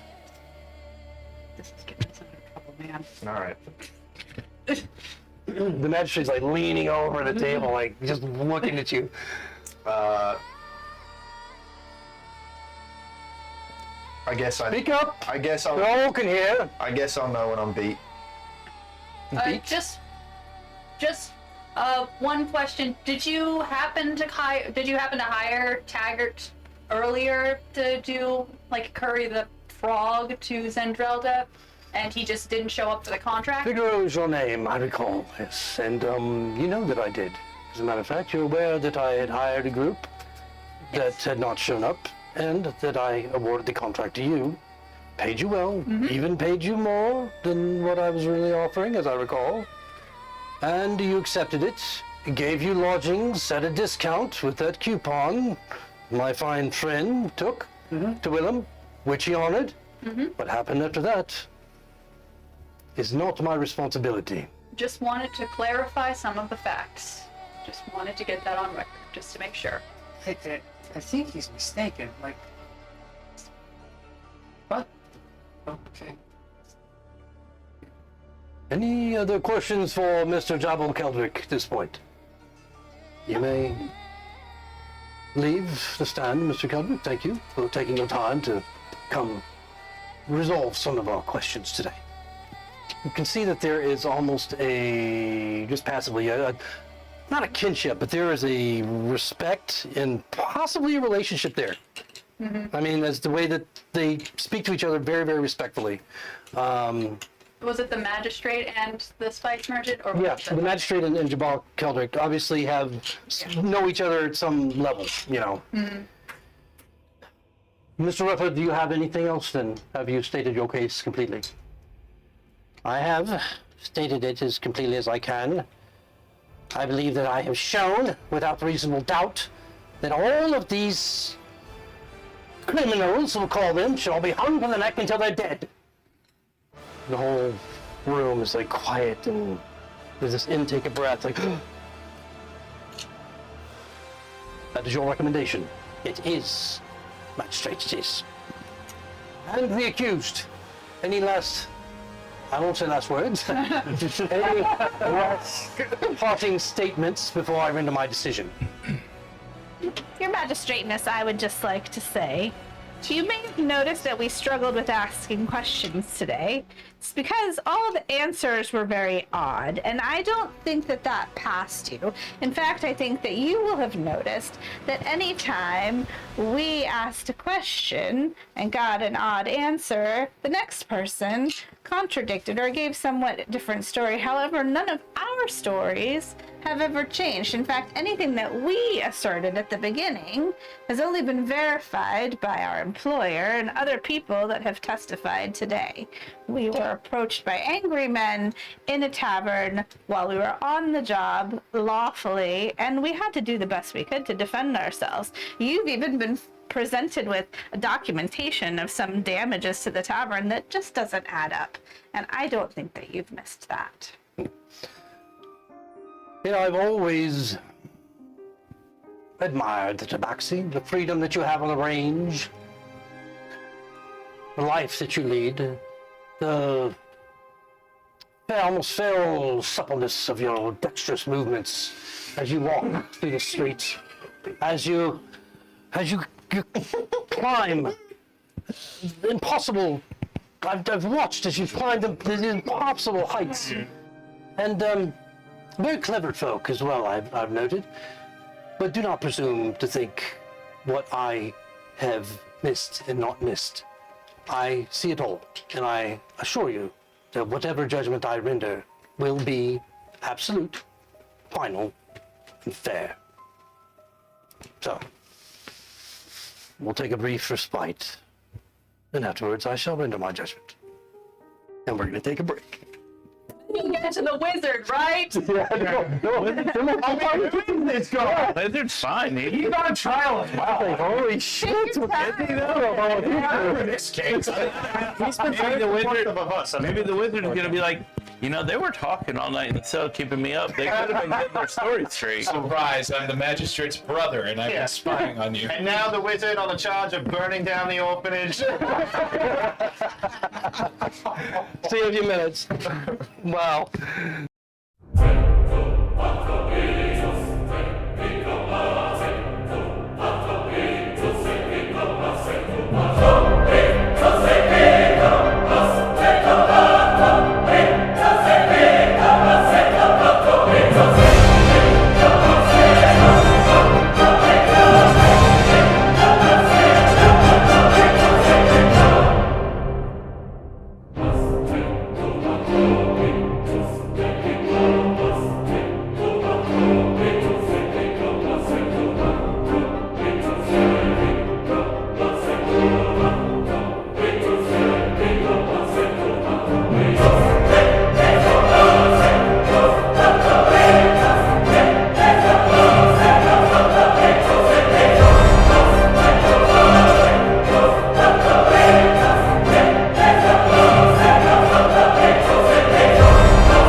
All right, welcome back, everyone. Oh, thank goodness. Let's get into the second half of tonight's episode. We're going to find out what the magistrate has decided. The fate of our heroes, our potential heroes. Anti-hero. Might be. Yes. And so perhaps they put on a good case. Perhaps they haven't. Perhaps they haven't been up to the level of Mr. Reffert. Perhaps there'll be another hanging. Yeah, perhaps there'll be another hanging in the near future.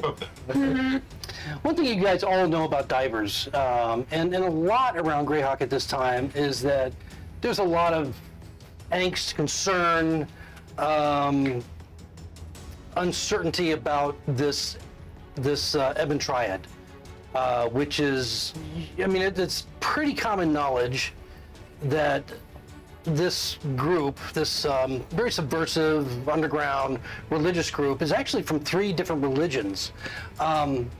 The religions, the folk that follow Hextor, the folk that follow Aruthnal and Vecna, all believe that there are sects within those religious organizations that believe that their gods are going to combine to an overgod at some point.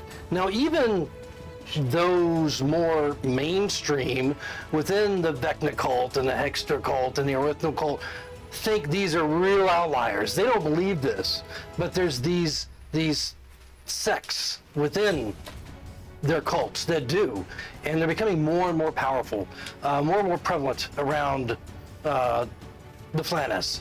And it's just a lot of concern, especially since they're trying to convince a lot of the common folk to follow them in this crazy notion, and their nefarious ways of doing so. So That's trouble. kind of the paranoia that's set in, the latest rage of paranoia in Greyhawk, I suppose. Well, guys, it was really fun to be a part of this party. Goodbye. So, literally 20 minutes later, you're called back into the Grand Hall of the Magistrate of the Trade District. Was the wizard just with us the whole time? Yeah, the wizard, no, yes. Actually, all of you were taken back to your cells, along with Arwan and Borax and the 2 others that were there that are really just kind of like, cellmates for the night.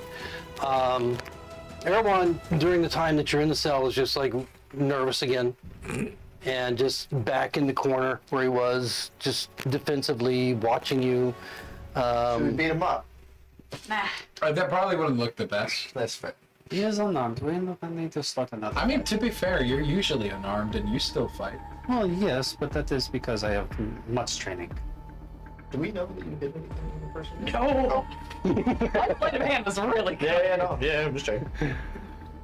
And so you're brought back into the hall. It's still jammed with people. As you pass down, the main between the chairs, the aisle between the chairs, to where you were sitting, right up front, in front of the magistrate. He hasn't come out yet. Reffert's sitting there. You pass Melanie, I was gonna say Bellamy. You're too good for him, Melanie. You really are. and she's just glaring at the 2. The 2 men, the brother and the husband, Jolan and Jer, who strangely are averting their gaze as they pass, just looking at whatever else they might want to look at. And you get a nod, Twig, when you say that as you pass, as her eyes just kind of daggers back to the 2 as she watches them, not paying attention much really to the rest of you. Didn't the guard agree that she was a bitch? Yeah, that happened. In the tavern. Yeah. There's probably going to be another murder or 2 happening outside the court. Yeah. Oh, yeah. That you guys are just discussing openly. Oh no, I'm being quiet. That was out of character. I wasn't. Yeah, I know. I was hoping. No accent. No. And then just moments after you were seated, the magistrate comes from a side room and sits in his high back chair. He's got a few what look like scribbled notes on one single piece of paper. So again, it's been a very, very short time for what's at stake here. And Mr. Reffert is looking at him, trying to kind of look at the notes as he passes and goes up on his dais in his chair, but then just looks away, frustrated when he can't read any of it, and then sits back in his chair and just sits, waits. Does he pout? He's kind of just, he's got that annoyed look on his face that he's had from the beginning. Did Taggart's gang have any symbols on them of their gang? Like any designating thing that linked them all together? You can roll a history at disadvantage since you were drunk as fuck. Sure. Okay. Well, the first one's not bad. Let's not fuck it up. Not terrible. 14. 14 is better than average. The only thing that you would have noticed, and if your eyes now kind of moving to the place on Arwan, where you see on his forearm what looks like a snake. Snake just kind of not wrapped around it, but just kind of not coiled, but just like down the length of his arm, and it's kind of curved. May I then? And he's got an apple in his mouth. Okay, noted. May I then see if anything like that is noticeable on the magistrate? Oh, the magistrate, he's wearing these long robes. Or not the magistrate. The Mr. Reffert? Yes. Yes. He's wearing a tunic. He's not wearing robes. He's wearing a tunic that's shorter sleeve. You don't see any tattoos of any kind or markings on him at all. You do see it on Erewhon, and you do remember it on, the others that, that you might have seen that part of their body. That's neat. That's a hell of a... The wizard sees you looking, he pulls down his... No. Be crazy. That should have been the next question. Yeah. So the magistrate, looking down at his notes and then looking up at all of you and down at Reffert, just nodding. You put on a fine prosecution today, Mr. Reffert. I appreciate your efforts as always. You have perhaps swayed me in some ways not. And the accused, you've asked some appropriate questions. The witnesses have performed very well. And to whatever level of honesty that they believe they might have conducted themselves. Before I render an actual judgment, I would like to basically discuss the witnesses one by one, each one of them. And as all 5 of you have been accused of crimes severe enough for me to order a penalty of death, this is how I rule. William Skok, proprietor of the Red Tavern, and he's looking at, all these witnesses are here. He's looking at Willem. And Willem's just looking back at him, wide-eyed, like a deer in headlights. Willem, we attended school together as boys, and I know how bad your math is. If you're claiming 650 gold in damages, then it's probably closer to 2. And as I read your manifest of damages here, I see that even your math has not got it entirely correct. He shakes his head, and Willem looks really embarrassed, kind of like sinking into his chair. Sanguine Lapsalon, minstrel who sings at the Red Boar Tavern. I've seen the pamphlets circulated by one Philadelphus. They're misguiding and mostly stupid gibberish. If they distract from anyone from your singing, then it was probably a welcome relief. Quiet. Serious matter. Jordan and Jer, the card players. How many times have the 2 of you been accused of cheating at cards? I think it's 3 or 4 that I can remember in this very hall. If the tabaxi took you for a few gold, then you deserved it. And they reddened, their faces just reddened. Stepping. The drunk merchant brained by the door. Witnesses say it was Taggart that hit you with the door when it burst in. Accidentally. After that, Who's to say with any truth someone stole your corn purse, or who it might be? And since you didn't pay for the fortune you received from Mr. Figaro, then what did you lose? I see no fraud here. Thomas, Captain of the Guard. Why so dramatic? There's nothing in your report about blood everywhere, and it was only Taggart and one of his men that died. The others, including Arwan, are alive and well or recovering from their injuries. It seems you need to get the situation in your inventory room in order, sir.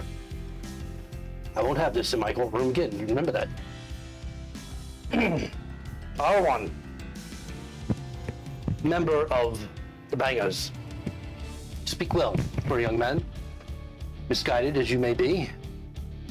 I order you to get out of that gang. Get a job, or I will enlist you in the Dyvers Marines. You have 24 hours. I better never see you in this court again. My final judgment is 500 gold. 200 for Willem, the tavern keeper. 300 for court expenses. Pay the fine. You're free to go. And the courtroom, silent for a moment, just erupts in clapping. Just come on, right this time, Mr. Reffert. Just fuck. I thought for sure they would be guilty. Well, you get your way sometimes, you don't others. Win and lose, they say. Always fair. Oh. I think I have, Arwan, you may go as well. Those two drunkards, just send them out. But there is one other. Borax. Arrested for blasting off the heads of daisies and snapdragons in Lady Dresden's flower garden? Individual, Your Honor. I understand this individually. One at a time in the dark. If that is not a sufficient show of magic as to warrant my entrance into the university and her sponsorship, then I don't know what else is, Your Honor. I ask politely. You want to be a philanthropist, you want your word spread as to your generosity. I ask for a simple sponsorship to the university, Your Honor. Are you finished? The last flower, I did petal by petal. I am impressed, quite honestly, just, between all of us, but They're flowers, Your Honor. I'm just exhausted after today's buffoonery. I agree. I'll just go. And I wish to go home. My judgment to you is thus: 11 gold, 1 gold recompense for Lady Dresden and her flower garden, 9 gold piece court fee, and you must attend to these misguided fools and whatever it is that they're doing for Cabal Keldrick. In what way? And whatever way is necessary. We have a new friend. I'm to manage miscreants now. That is your lot in life, at least for now, and I will consider your proposal, as I am quite the philanthropist and a philanderer or whatever. One needn't confine themselves to only one. And maybe if you prove yourself worthy of Jabal's quest, whatever it is that he's got you going for, I'm sure that it's worthy. Zendrelda, strange lady, not quite sure that she's completely right in the mind, but in any case, I'd rather keep her in Gnarly than out of the city. So, do what he asks. Try not to get yourself killed. React bravely. Come back successful one day. I'll consider your request of sponsoring you. Frogs. Frogs and miscreants. Yes, yes. The frog part is pretty great. Thank you, Your Honor. Now, all of you, out of my sight. And he immediately just gets up Your Magistrate. and begins to walk out, just shaking his head Thank you, Magistrate. as he goes through the door. I like that, man. Did anybody else notice that he talked about Willem's ability to do math, but he only mentioned 10 gold pieces worth of fees, even though he charged him 11? One of us. No, he charged No, him one for the property owner and 10 for and Right. No, he Nine for took court one fees. for the property owner That's and right, 9, nine for but the he charged me property. 11 gold. True. That's true. Corruption! Corruption in the city of Dyvers! Oh no! So the witnesses immediately just disappear out of the room. I mean, they're as quick as they can. I try to catch Sanguine's eyes before he leaves. Even the Don't worry, boss. brother. Where's Spread the You word. do catch his eye, and you see this look of longing for a moment, as if he wants to learn more, he wants to be a part of, and then just absolute shame as he just turns away, and you Judas has just left. A single tear will roll down Philadelphia. The prodigal son shall return. Gabal Keldrick is gone too. So, sorry. Kendrick is gone too. The spice merchant. Oh yeah, Jabal was not there when you returned. He was the Respite. one fellow that was not in the courtroom. So no, you haven't seen him since you returned for the verdict. The other ones have just taken, and you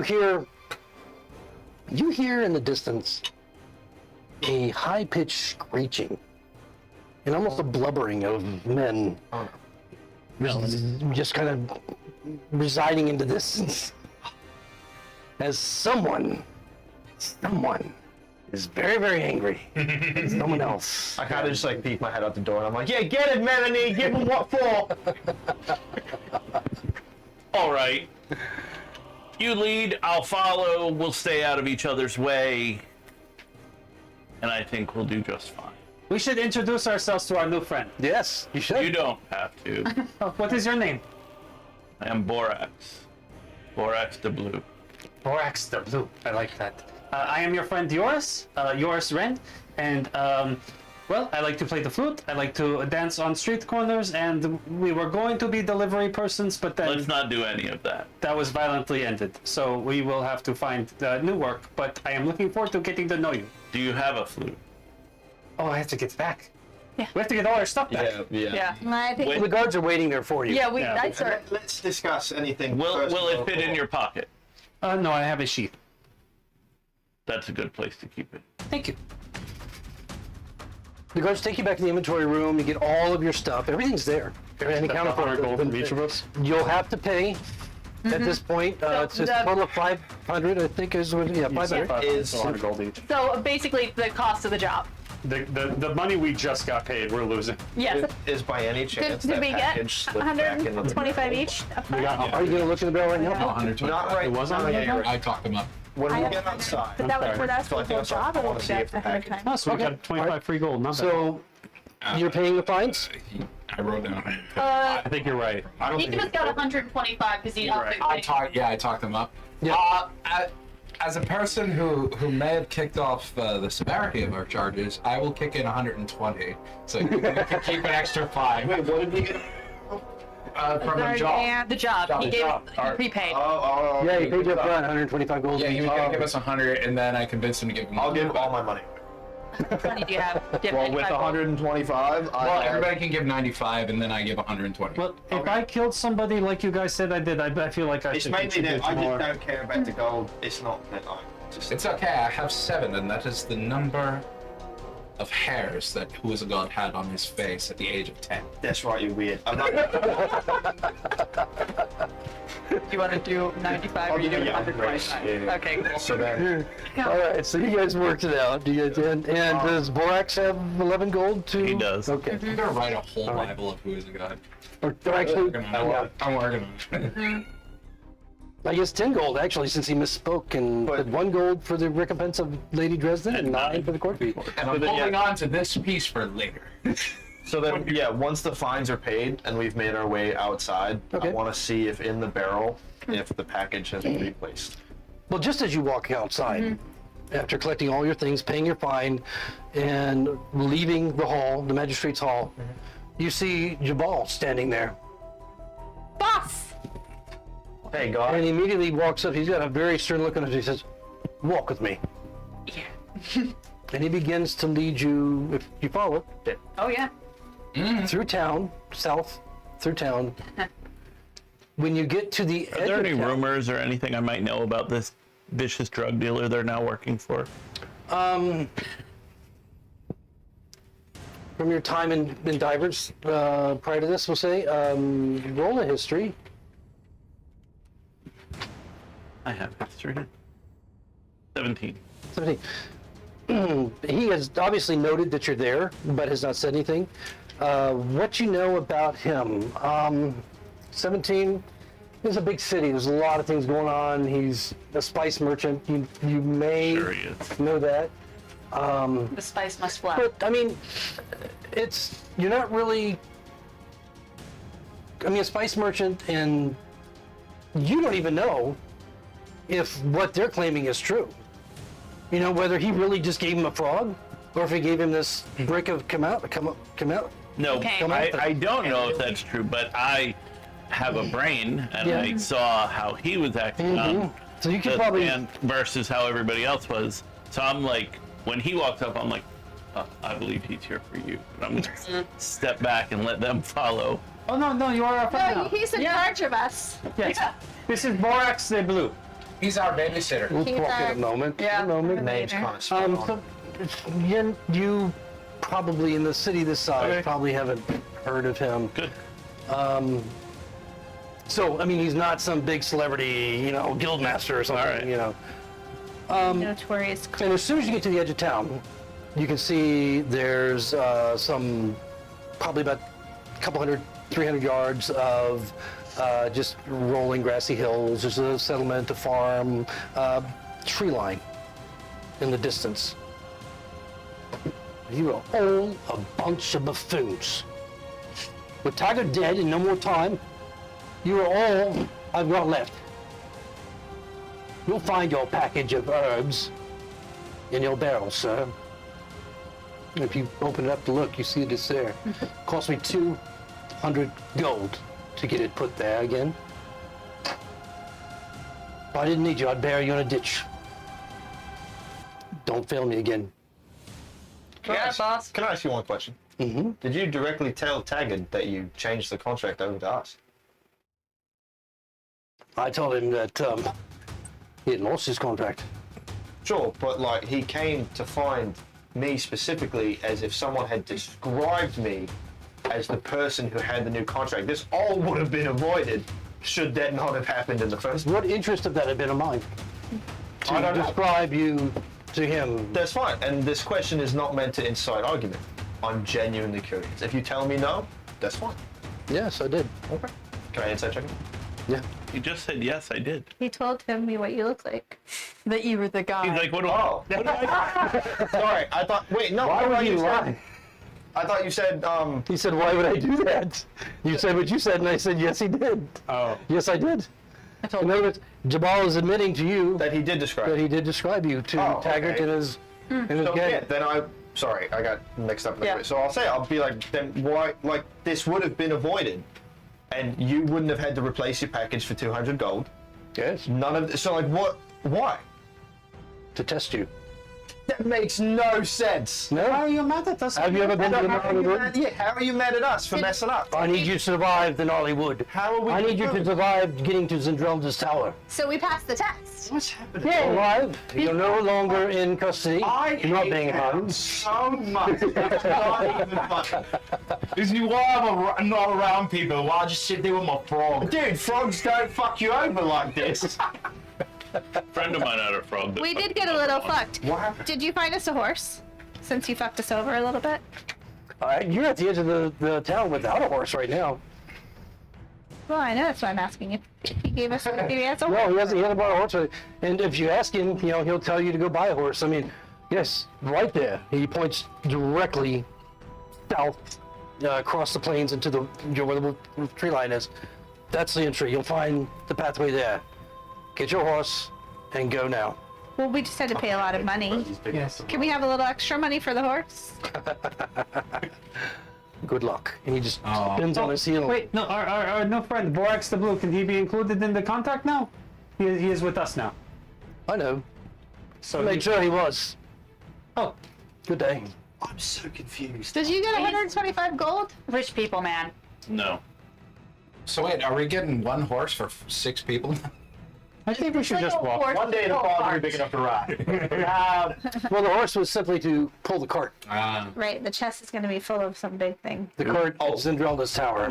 As a note, may I just, rather than the package now sitting on top, can I bury it on the bottom of Sure. the leaves? Okay. Yeah, you can do what you want now. The package is now It's there. underneath the leaves. Yeah, how it, and it looks. I mean, it could be a different package. It could be the same. You know, it looks identical to the one that you had in there before, but Sure.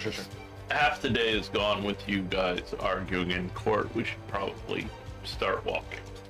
Well, yes, but all of us, I mean, you know me now and we are good friends, but everybody else should be known to you as well. No, that's fine. I go up, like, I assume back towards town. There's like probably someone who would sell like a draft horse or something. yeah, I mean, again, it's a huge town, and you're actually on the edge of it, so there would be a lot more corrals and livestock in the edge of town. So it wouldn't take you long to find. Just looking around, you could probably see, you know, somewhere that might sell one. Yeah. As I start walking, I try to. You look like a man who knows animals. Not a good horse. I do know animals. That's true. Are we at the workshop? I bring you with me to go Okay, to got it. horses. That's Understood. You all gonna go together to find You wanna go as the a horse? unit, or Sure. do I try to walk away when he tries to start doing friendly introductions, just because you have too much cheer for me today. They and have I'm that. tired. I'll follow them. I You like can horses. come. I'm just ignoring you. We can walk and talk, that is fine. Well, you know, sometimes you can just walk. Then talk. Seconded. No, you see, you leave the second part out, and it's just a walk, like a nice, relaxing walk. You're saying we should wait till it is we are in the woods and it is more quiet so we can hear each other better. I understand.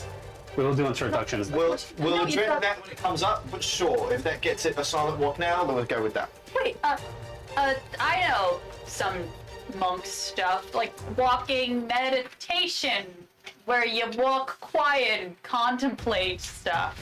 I can test my internal harmony as we walk. That is fine. That's great. Okay. All right. So yeah, you find someone selling a draft horse easy enough. They go for 19 silver. So they're very expensive. Yeah, I thought way cheaper than I thought it was. So, I mean, the one that you find, I mean, does anybody have animal handling? Okay. If you want to make a roll to see if this is like an old, or, you know, has any issues, or 14. 14, okay. Seems solid enough. Guidance cantrip. Sorry. Too late. I was That adds no. I was loading up my spell list and I was like, oh fuck. Once the die is cast, it's too Yeah, late. I got Yes, I mean, the 14 is not bad though. I mean, it's still good, and it appears to be, you know, regular. I haven't dealt with horses much. Strap not horse. like my animal type thing. They have 2 for sale. You can buy both of them if you want, or just the one. It's up to you. They both seem fine. I don't know if you need both, but they both seem good. Gold and a half. Their deal. I say we get a spare. Yeah, why not? All right, so 2 draft horses. They're gold and a half for the 2, and that includes the not the barding, but the reins and so forth to go on a horse to keep it, you know, to pull it and I will strap stuff to it. the horses. Do we have a cart now as well? No, you don't have a card. The cart will Mark and Zendrelda. Yeah, Zendrelda has the She'll card give us according the to the cart and the bell. large chest. Understood. Yeah. I'm up on one of the draft horses. Nah, you're an old man. I'm gonna ride with Borax. I have 25 feet of Ride movement, with so I'll Borat. ride on a horse as well. I am good walking. I'm pretty quick. Okay. I'm an average walker because your I am. 35. Yeah, cool. You Sweet. should not be on a horse. Well, she's a backseat, so she can just move double speed at whenever she wants. Yeah. Once per turn.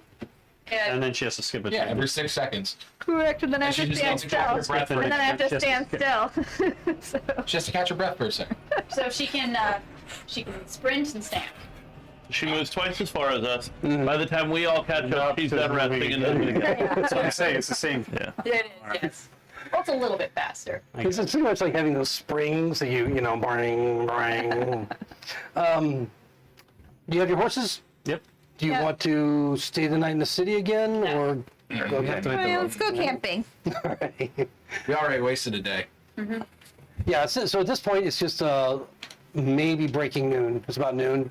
So, I mean, although you were for some time, and of course you were there early, and it was completed before noon. So, hey, you could have been dead by the end of the day or on your way, and here you are. So, heading into the forest, it doesn't take you, where he pointed is exactly where you find this trail, and it just looks like a game trail. The horses have some difficulty moving, to kind of pushing through the branches and foliage and leaves and so forth, and moving carefully not to get stuck in any ruts and so forth. But you're, at this point, can easily manage to get them along the way. We are in my favorite terrain, just as a note. You are? Okay, So the good. group cannot be surprised by anything, and Okay. a couple other things. All right. Is it, like, Now, difficult your terrain? movement is affected too, isn't it?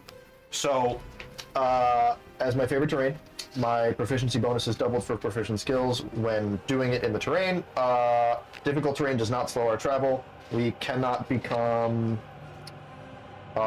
surprised or lost unless by magical means. Okay. And we remain alert to danger. You can move. No, hold on. And I can find like twice as much food and stuff for us. Should Okay, good. So that'll keep you moving at a normal pace, because otherwise Also, you we might can't be be difficult. grappled or blinded What? or poisoned. Or poison. Or poison. Are we just throwing shit out there now? I'm immune to all sources of damage. Yes. I'm just immune. We all gain 12 d12 hit points. Okay. I want to point out, as we're traveling, I'm on your horse with you, just saying. So that is Olsen. He is an elf. He has a pet frog that rides on his shoulder. He That is poor horse. very tall for an elf, but he is our leader, I am told.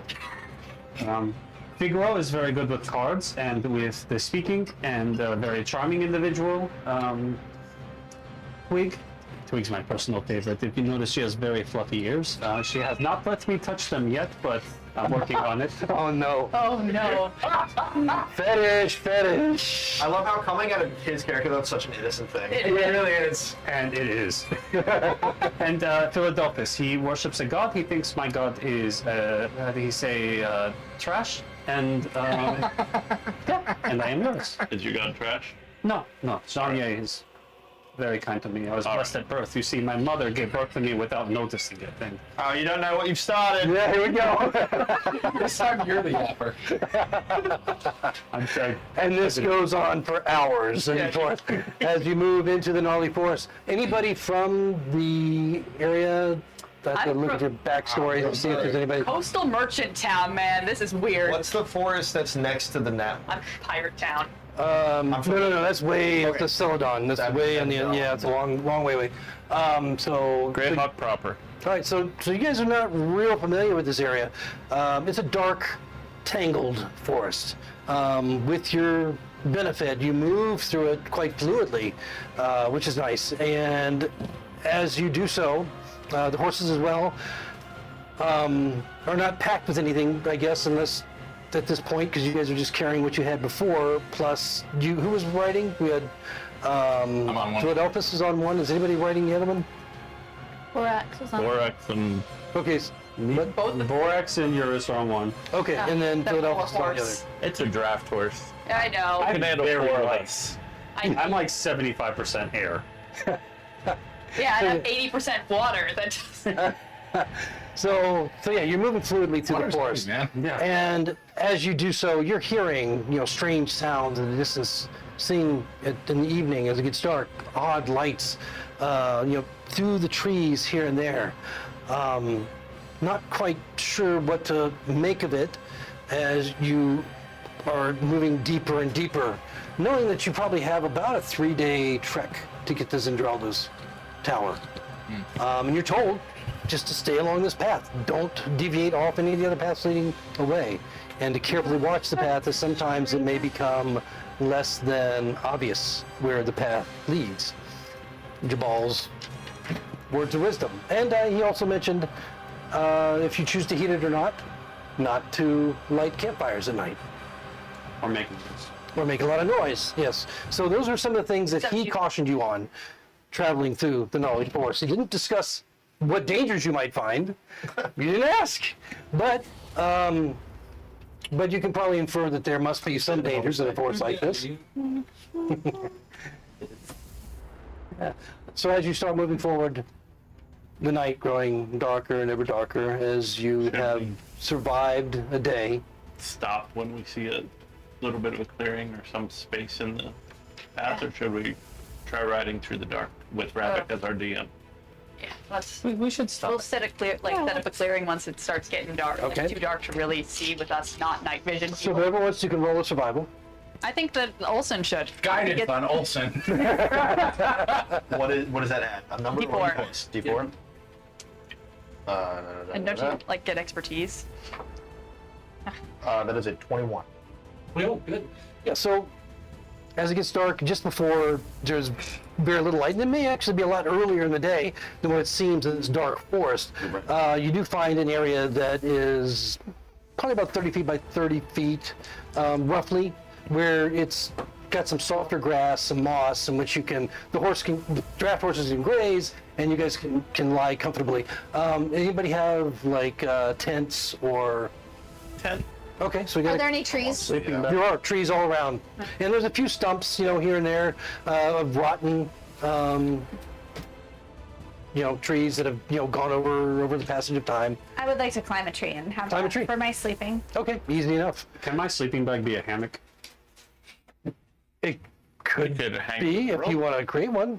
Yeah. Well, let me first tell you about what you're finding here. The gnarly forest is predominantly a mixture of oak and nip trees, and they grow side by side throughout the length and breadth of the entire wood. They have these very, very broad branches that spread like a leafy canopy that is, well overhead, but those same branches offer very easy climbing. And so, whereas they're well off the ground, once you get up to them, like 30 feet, which, you can easily climb a trunk to get up there, it's almost like, boardwalks, throughout the canopy of forest. So, just so you understand what type of forest. And then you have the brush on the ground that kind of, it just is high, over 10 feet high in places that makes it more difficult to see, where you're going. And it's the saplings and so forth. But you're in an open area for the most part at this point, with a few tents and such. And as you start to set up camp, relaxing from the vigors of the day that could have been much worse, with your backup characters coming to the forefront next session, you survived it. And that's where we're going to end tonight's session. Good job, everyone. You got through Court. Court TV, D&D Court TV tonight. It was like live in Providence. Like the magistrate was like, all right, young man, just get out of the gang. Tell it. I won't give you a ticket this time. Yeah. I won't give you a ticket, but I will enlist you in the traffic cops. Yeah, well, The Marines, bro. Marine. maybe you have the Like heart. Vecna. Yes. I mean, they do need soldiers because they do, I'm assuming, keep dying. Well, this is becoming quite the threat. And we'll find out more of that later. Good night, everyone. Thank you so much for joining us tonight. Good night. See you next time. Legends of Paper, Greyhawk 5e.